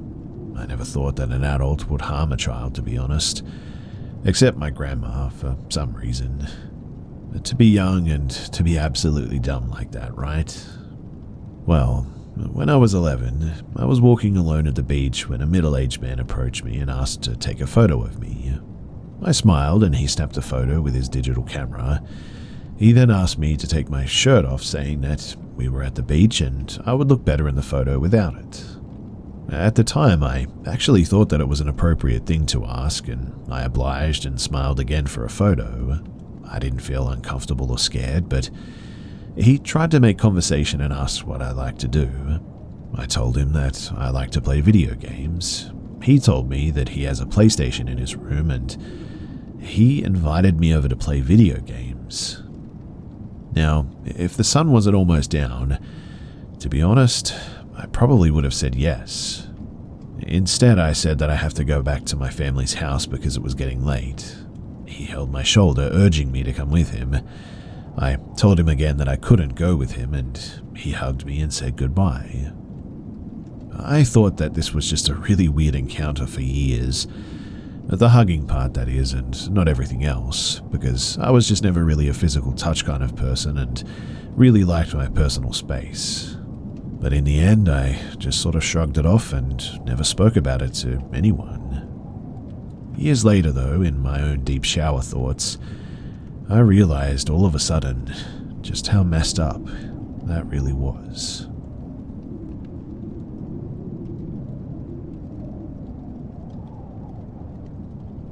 So, a series of events started to happen to me when I was very young, around 8 or 9. I admit that there is a chance that the series are not connected, but my feeling is that they all very well are connected to one disturbed man. The first event was the phone started ringing almost every night between 2 and 2:30 in the morning. Being a light sleeper, it woke me up constantly. My parents didn't ever appear to be bothered by it, probably because they both were drunk almost every night and passed out anyway. But even when I did complain, they would just respond by saying that it was probably the wrong number or something along those lines. It gave me a bad feeling, though, every night, hearing that loud rattling landline phone ringing in the kitchen. So one night, out of curiosity and frustration, when that phone rang, I decided to answer it. I heard some distant music in the background and also heavy breathing. Now, being older, I can say that it honestly sounded like somebody was sitting in a bar, maybe. Eventually, my parents changed the number, but a few months after my parents changed it, I was awakened again, but by a different sound. There is something creepy about hearing noises at night in an isolated country house. Every little sound can be heard. Every sound sort of lingers and you can feel it. So when I heard that car slowing down on the road in front of our house, it woke me with a really unsettling feeling.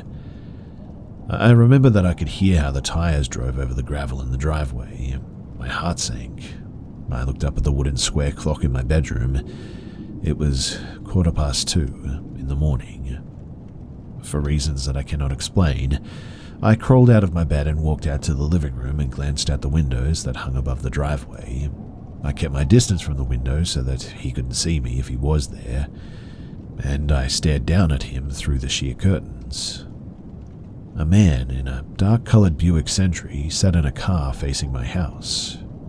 I couldn't make out distinctive facial features. I could see that he had light-colored hair with a bull-cut style. If I had to guess now, I would say that he was perhaps in his early to mid-30s. And he just sat there.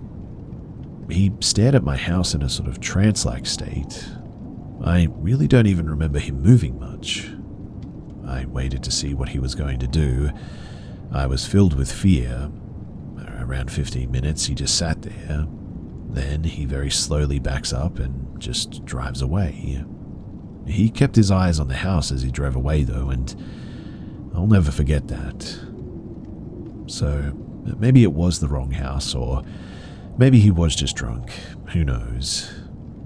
But then I think that he actually visited again. It was a Sunday evening, and I was in the front yard playing with my siblings. I still remember that dreaded feeling of having to return to school the next day. A car pulls up at some point, and it stops in front of the mailbox down on the road. Our house was on a little hill with a back road in front of it. The mailbox was down on the road, and we stopped playing and watched down in curiosity. We knew that it was a Sunday, and the mail doesn't come anyway. Also, that is not the regular mailman's car, too.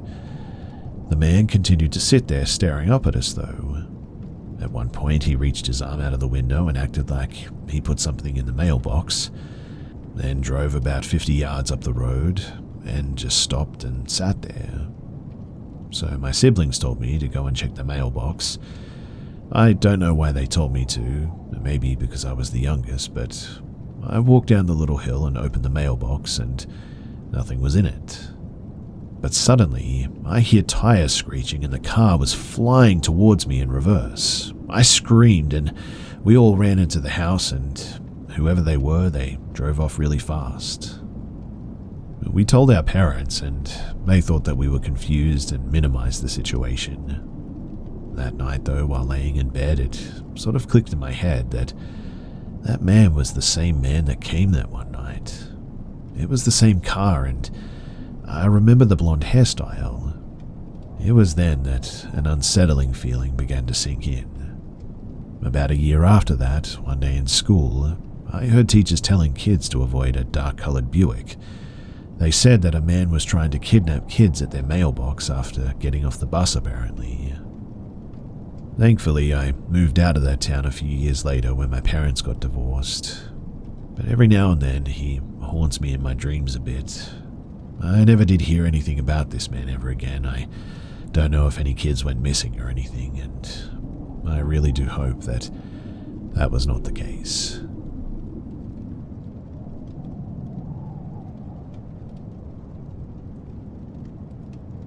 When I was 10, me and my family moved into this house. The first night that we were there was a constant tapping on the walls in one of the back bedrooms. My mum put it down to the pipes because it was an old house, but it sounded nothing like that, so I think she was trying to help us not to be scared. I lived there for 8 years, and in that time the house always felt off. There would be nights where I would be in bed and hear the downstairs door open and footsteps on the stairs with nobody ever reaching the top. One time I heard the door open, so I pretended to be asleep because I had school the next day and I was way over my bedtime. I waited for a few minutes and thought that it was strange that my parent hadn't reached the top stair, so I got out of bed to check and I looked down the stairs, but there was no one. Not only that though, but the front room door was still closed and I could hear the TV on and my parents talking. I don't know how I managed to go back to bed that night after that, but somehow I did. But the next time something happened after that though, it was late one night, around 2 or 3 in the morning I think. I was in bed reading this book I had got from the school library, and I turned over onto my side so that I could face the hallway, and I saw something out of the corner of my eye that made me look up. It came from my brother's room, and it was a dark figure, almost shadow-like. It had the rough outline of a human, but was slightly more rough to look at. It moved across the landing into my mum's room. I remember the hairs on the back of my neck standing up as I watched it disappear. I was terrified, so scared I couldn't move to investigate, so I told myself that it was late and that my eyes were tired and that there was really nothing there. I managed to turn and face the wall, and eventually I fell asleep. I don't know if it moved into my room afterward, but I was just too scared to look at it. In any case, I tried to put it out of my head after that, didn't really tell anyone about it. It was a few months later. I was downstairs with my mum. We had a living room that went into the kitchen, and to the right side was a bathroom. My mum was in there sorting her hair out after a bath. The mirror she was looking into reflected the kitchen and the doorway of the bathroom. And she asked, "Did you see that? That black figure that passed the mirror?" I was a little shocked by that, and she explained that it moved fast and she barely caught it, but described it as the same as the thing that I had seen upstairs. But I knew that I hadn't mentioned it to her, so how could she possibly have known? Anyway, a few months after that, I was old enough to look after my siblings at night. Everybody was in bed, and my sister woke me up saying that she heard footsteps up the stairs and she was scared. I managed to calm her down, but I know that I heard the same months before. Now, the layout of upstairs is that you would walk up the stairs, then turn, and there would be 3 more that would go into a landing that was a square. Then if you walked forward, there would be a bedroom and also one on each side. The house next to us, it mirrored this, so the window on the stairs you could see into next door's landing and the top stairs and vice versa. It was Boxing Day at this point, and I was downtown with my family when my friend from next door rang. She asked if I was home, which I responded that nobody was. She then proceeded to tell me that she stood by the window upstairs looking through to my room, and she could see a shadow just sat there on the floor with their back to her. I also hadn't mentioned anything to her, but she described the same thing that I had seen, the same way as well. Then, just before we set to move out, my mum hand-cleaned out this closet that she had in her room. She had cleaned it out many times before, but this time she found this random drawing of ballerina dancers, and on the back of it, it said "For Patricia, 1959. That was really weird because, like I said, she had cleaned it top to bottom many times, and just randomly this drawing was just sitting there, like it just popped into existence. To this day, I still don't know what was in that house, but I am convinced that there was something.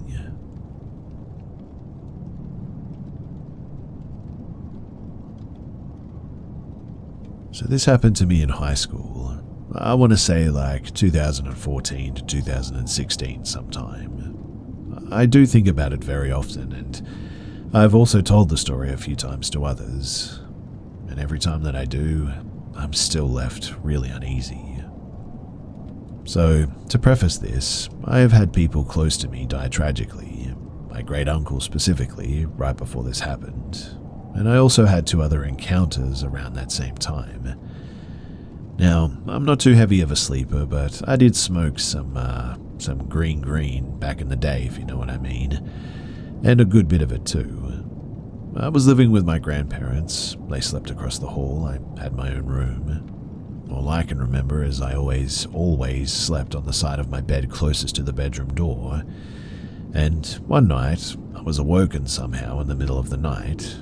It felt almost like a dream, but I remember just glancing up hardly and seeing a figure just standing there. In my absent-minded state, I thought that this was my younger sister, who lived up the street at my mother's house, mind you. I didn't hear anything speak, at least I don't think I did, but just a nudge of my arm a couple of times. I instinctively just scooted my body over to the other side of the bed to make room for my sister. Only, as soon as I did that, my eyes shot open in terror as I realized the feeling of someone laying next to me was not my sister, and couldn't be anyone else. I turned over, looked, and the blankets were moved, but there was nobody there. I will never forget that feeling of just pure terror that I felt in that moment.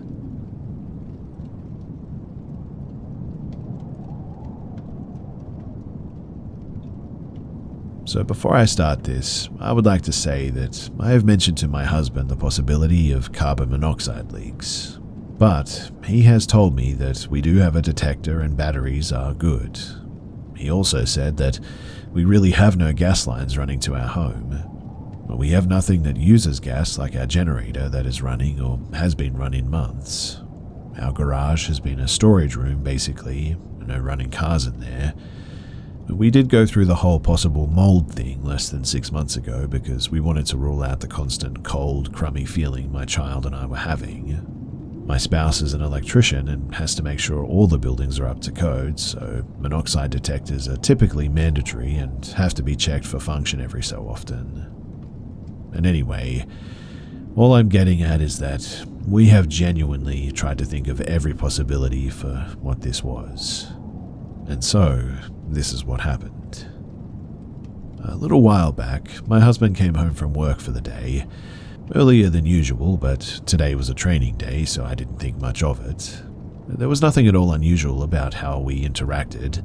He says hello, comes over and gives me a kiss, asks about my day. I ask about his, and then he goes to the bathroom to change, etc. Then he went to start playing the new Diablo game that's just come out. I went to a different room and was scrolling social media for a while and noticed how quiet it was, so I called for him. There was no answer. I say it another time and no response. I think, maybe he fell asleep in his beanbag or something. So I go to check on him and he's not there. The TV is off. Weird. He usually tells me that he's going to work in the garage or out in the yard if he goes there. He's not out back, not in any of the rooms, not in the garage, not in the front yard. I couldn't find him anywhere. I notice when I look out the front that his work van is gone too. And now I'm really confused. Did he really just leave the house without giving me a kiss? And never in all these years has that happened. I instantly call his phone and it goes to voicemail. He texts right back and asks if I'm okay, and am I okay? Where did you go? I say. He messages and says that he can't talk at the moment because he's still in CPR training. I ask him why he didn't say goodbye, and then he asks me what I'm talking about because he kissed me this morning when he left. He told me that he hasn't left work for the day yet. Okay, so now I'm sort of losing my mind about this. I'm like, I just had a whole conversation with you. A hug. You went to pee? What do you mean you haven't been home? So he says I have to be confused or something because it definitely wasn't him. And no one set off his ring alert. Now, I'm 43 and I have never hallucinated in my life, ever. My husband and I have been friends together for over 7 years, and it's not in his nature to do something like this as a prank, especially because we used to have a problem with a spirit of some sort when we moved into our home. We named him Loki because at first it was just a little funny mischief. Then it became more obvious that there was an entity of some sort causing things to happen in the house. It did progress to me being touched in my sleep at one point. Minor at first and then more aggressive, like yanking on my foot. I had gotten so scared that I was looking at local paranormal groups to help with getting rid of this thing. My husband sort of shrugged off the touching part. He thought imagination or dream, etc. Until it grabbed and yanked his foot out from the covers, and then he absolutely flipped. We were scheduled for a complete home renovation last February as part of a TV show. After the renovations and before the reveal, the station had a chaplain come and bless our home for us.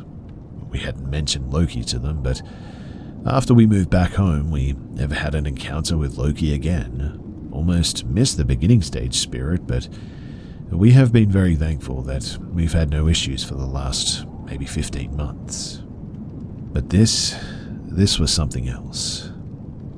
Have you ever heard of a person, a friend, or a family being impersonated like that? If so, why would they do that? It was like a whole clone of my husband. I feel like I'm going mad, and quite honestly, I'm just a bit at a loss here.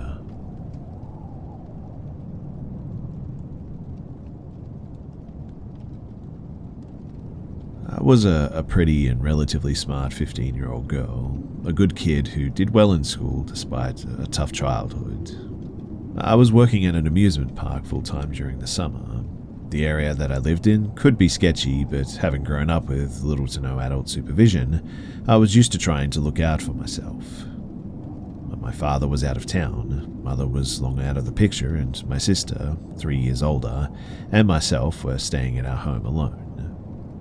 So, I finished work at 11 p.m. when the park closed and walked home by myself as I usually did. It wasn't far, maybe 10 minutes. I arrived home and my sister was still out somewhere, and I got ready for bed, putting my pajamas on and crawled into bed. I was starting to fall asleep, but I heard a small noise. I didn't know what it was, but it didn't seem like a usual house noise, I guess you could say. My bedroom was on the second floor with stairs leading up. I didn't hear anything after that noise, didn't investigate, just chalked it up to nothing. I started to fall back to sleep when I heard what sounded like, hesitant footsteps on the stairs.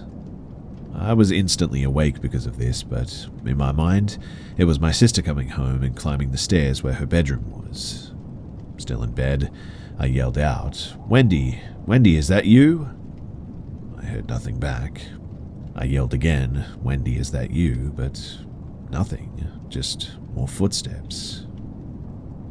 I was pretty petrified, but as I tell the story to this day, I don't understand some of my reactions that night, so I really can't explain them. But I got out of bed, opened the ajar bedroom door fully, and went out to the stairs. Where I stood at the top, below me about halfway up the stairs, was a man that I had never seen before. He looked to be in his early 20s, a little taller than my 5'7", not a big guy but solid with blonde curly hair. I asked him what he was doing. His reply was a garbled mess of something along the lines of, "Where's Wendy? My mother told me not to get mixed up with women. Where's Wendy?" From his manner and wide-eyed look, he seemed like he may have been doing drugs or something. Apparently, he had followed me home from the park and was asking, "Where's Wendy?" in response to my calling out for her. For some reason, I got very angry and not just scared and started screaming at him to get out of the house, that I was going to call my father and Wendy and he needed to just get out. To my surprise, he did. He turned around, ran back down the stairs, and I didn't see where he went after that, but it turns out that he must have left. Now, I have no idea how he got in, but he was definitely there for me, and that's why he followed me. Not burglary or anything else. I think that he was looking to get his hands on me, and who knows what else. I do think that the only reason that he left was because he had no idea where my sister Wendy was, thought that she was in the house, and it was an added complication to him getting caught. I was obviously very shaken. I stayed up the rest of the night. I didn't call the cops, didn't call a friend. The only person I told actually was my sister the next day. I really don't know why. I just sort of sat in a rocking chair, clutching my cat and rocking and crying, staying awake until the next morning. My sister never did come home that night. She stayed at a friend's and came home the next day. This happened 35 years ago, and I haven't told anyone until now.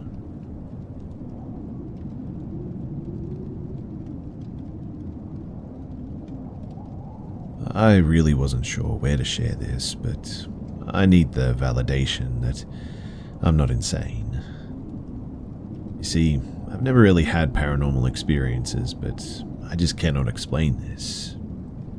I'm in college, and me and some other 7 people from my school went on a backpacking trip, and we had 2 experienced leaders with us.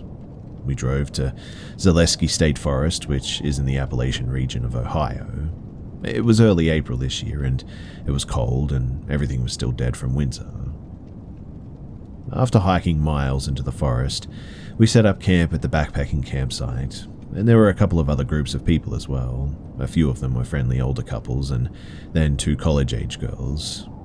Everyone was pretty spread out from each other, and we set up camp farther away from everyone else. Now, I've always been able to, sense energies of places, I guess you could say. And the energy in this area wasn't great. In fact, it was almost sort of spooky. Each of us had individual 1-person tents, and we formed a kind of cluster in this site, with my tent being in the back, so no one was behind me. Our cluster was also right next to the forest because this backpacking site was like a big cleared off square in the middle of the trees. So, fast forward, I'm dead asleep around 2 a.m. and I wake up to leaves crunching right behind my tent. I hear footsteps walking in circles around my tent. They had a sort of heaviness to them that couldn't be a deer or a dog. Also, it didn't sound like just 2 legs.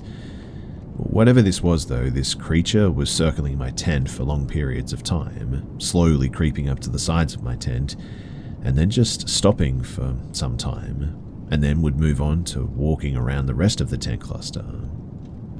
I could also hear a human-like breathing from the mouth when it was close to my tent, like a light sort of heaving or something. I was shaking, too scared to unzip my tent and investigate. I kid you not too that this occurred for hours, and it seemed like I was the only one awake. When out of nowhere, I see an illuminated light shape from my tent, although I couldn't tell what it was from inside of my tent because it was all zipped up. But it was like a warm glow, I guess. I might have assumed that it was someone's flashlight, except nobody was moving. I was paralyzed in fear. I simply couldn't believe that this was an animal, and at some point, I must have fell asleep due to sheer exhaustion, but I could hear the footsteps circling until I did. I really don't remember much after that, but in the morning I questioned my fellow campers about it, and my leader admitted that she heard the footsteps and noises as well, admitting that it was bizarre and she would have investigated had she not been so groggy. One of the boys in the group said that he also noticed the light that came on, but thought that it was someone else. Not a single person in this group, though, went up to go to the bathroom or turned on a light that night, so I know for sure that it was nobody else from our group at least.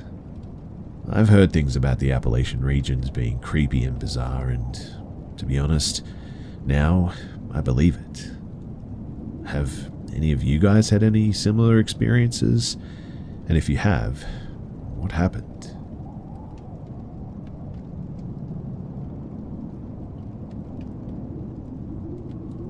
Back when I was still working in a rehab facility as a social worker for girls who were victims of SA, it was out of town.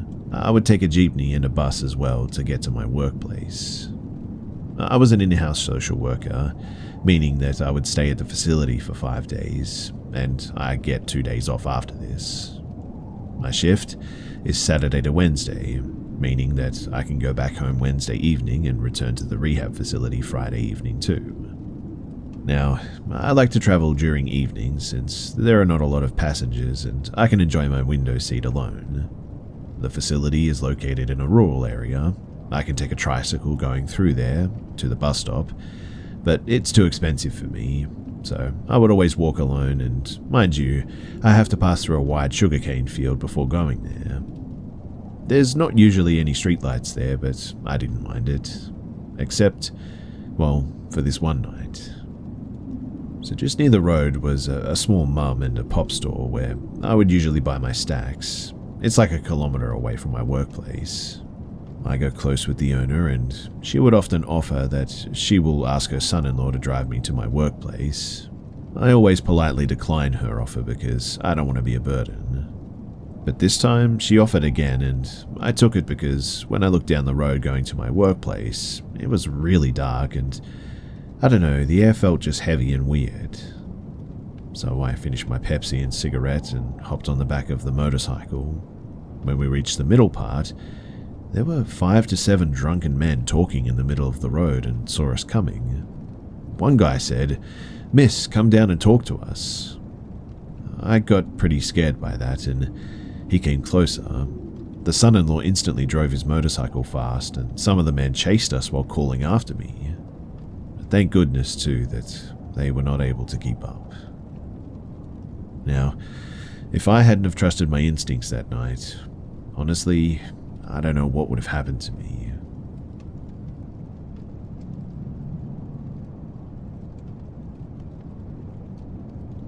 An acquaintance of mine, who happened to have been a cop, once told me this little tale that he experienced several years ago. Back then, he was a deputy and still new to the patrol scene. Since he was new to it, he got called often to more simple tasks that made the more experienced deputies' jobs easier. One night, the deputy got a request over his radio to sit on a suicide scene. The victim was still inside the home, and they needed the deputy to sit and guard the main entry to the home until the coroner got there to take the body. They didn't want any relatives or anyone else to enter the scene and mess up evidence. Basically, that was a standard procedure too. So, the deputy got to the home of the victim and confirmed with the cops already on the scene that he was there to wait for the coroner. It was the middle of the night, so the deputy grabbed his flip phone out of his patrol car and settled on the front porch to play some Snake on his phone. All was totally quiet around him after everyone else left. All the deputy could hear were the occasional sounds of distant barking dogs and the faint sounds of the sparse highway traffic. The silence did indeed make him a little bit nervous, especially considering what lied only a few feet away from him and invisible to him only because of the wall.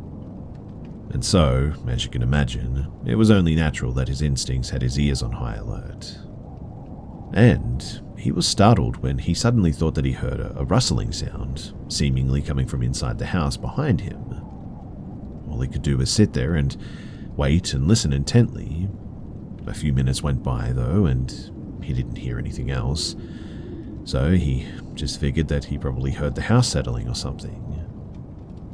Over half an hour went by and the deputy was starting to get a little drowsy, staring at Snake on his small flip phone. So he flipped it shut and sat back for a few minutes to relax. But then suddenly there was that sound again, which seemed louder this time. A strange rustling sound, like maybe rustling papers, he thought to himself, puzzled. As he sat there and listened intently, he heard it again, and that time he was sure that it was coming from inside the house behind him where the victim was. At that point, the deputy admits that he was pretty scared. He didn't want to call for backup until he was sure that there was somebody inside the house, but he also didn't want to go inside the dark, creepy death scene by himself to investigate either. So he stood up and waited once again for any noise, while resting his hand on the gun in his belt. Then the deputy drew his gun as a loud sound from behind him caused him to spin around and face a large window by the front door, covered by vertical hanging blinds. As he turned around to face the window, an explosion of movement disturbed the vertical blinds. The deputy did admit to me in the telling of this story that he did in fact definitely jump and scream, as most anyone would, I suppose. The deputy's vision quickly cleared, and he stared at the face on the other side of the window, definitely not expecting to see that particular face staring back at him.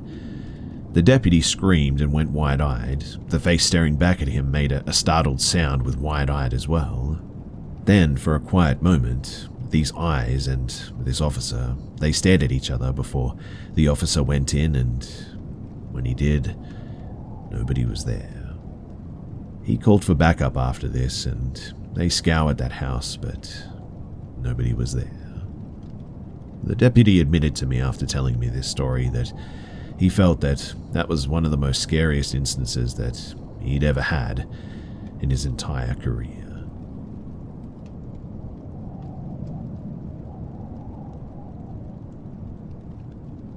So this happened in 2019 in Chicago when I was 27 and my ex-girlfriend was 23. And I don't remember why we ended up at McDonald's that day because she didn't like eating fast food. But what happened there still haunts me, even though there was no physical altercation or anything. It was just off is the best way to put it, and I think it's possible someone attempted to traffic her or us, and I wanted to share this to get opinions or maybe see if anyone has had a similar encounter in Chicago, because I've always had the impression that the man who approached us was in a familiar environment. So, for context, my ex is very pretty. I'm also a fairly big dude with cauliflower ears and tattoos, so men rarely approached her when we were out together. But this guy was different, and just thinking about his eyes still makes me feel a flight or fight response. We were sitting off by ourselves, doing the annoying couple thing where you both sit on the same side of the table. We were also back against a wall facing into the rest of the seating area. The McDonald's wasn't very busy that day, and this dude just kind of appeared a few feet away from our table. And even that is strange to me too, because I tend to be hyper-vigilant in public spaces because of some stuff that I've been through, but this dude was just there all of a sudden. He wasn't a particularly big man or anything, maybe a bit under 6 feet tall, I would guess. I'd say mid to late 40s and wearing business formal clothes. I remember the clothes because he was wearing a sort of burgundy dark red tie against a blue shirt, though I don't remember if he had a suit jacket on or not. But again, it was his eyes that really caught me, or us, off guard. I don't know if it was just the way that he caught us off guard, but remembering his eyes afterward was the first time that I ever questioned if the paranormal was real.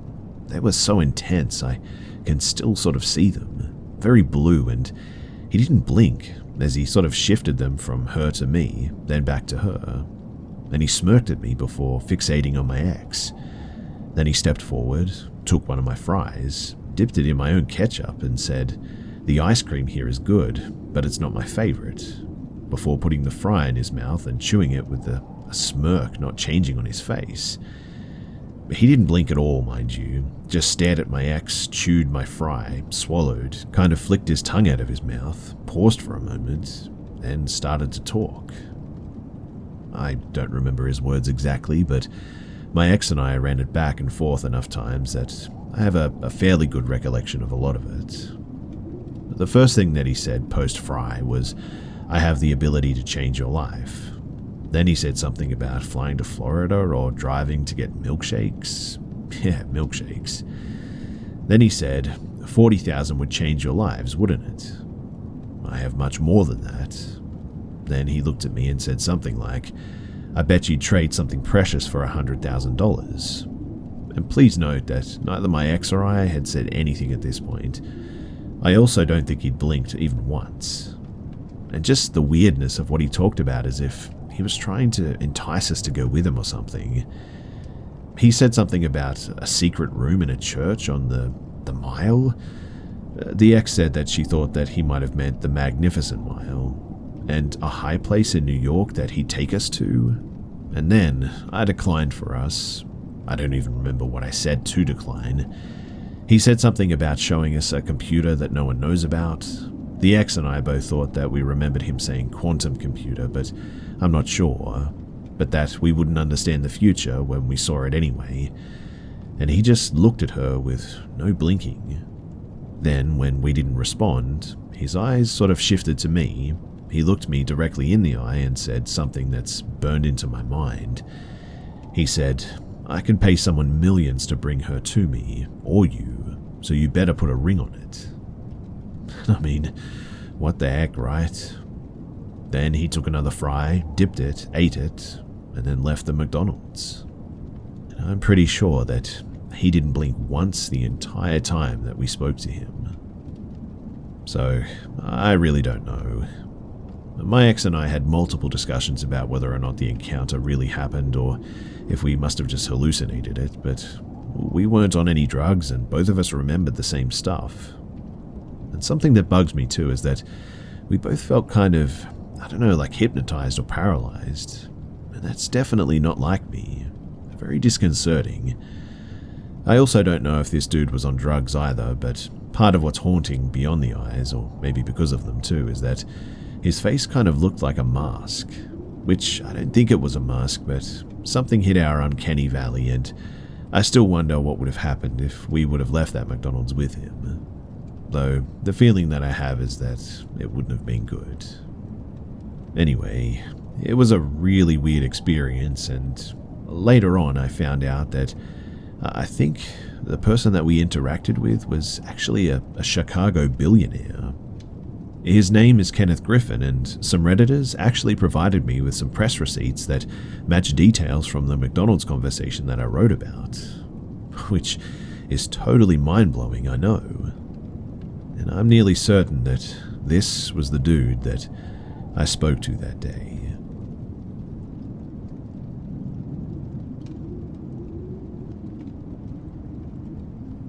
So something terrifying happened last night, and I just need to tell someone. I was sitting in my recliner last night, which is by a window, when I heard a man's voice just outside whisper. However, a very loud sort of shouting whisper, as one would use to scold a child in a church or something. Say, "Yo, he's still awake." I'm a strong guy, and I do have the means to protect myself, but in my vulnerable state, I felt true fear. I froze for a few seconds, then got up and looked out the window, but saw nothing. My house is in a heavily wooded area, so they could have got to the forest before I got to the window, I suppose. The blinds were closed, but not shut, so yeah, it just freaked me out. I'm going to adopt a dog today from the animal shelter I ran because I need a friend to watch my back and give me that heads up when he hears them the next time they come. However, I just want to say that it's rare that I feel every hair on my body rise in terror like that.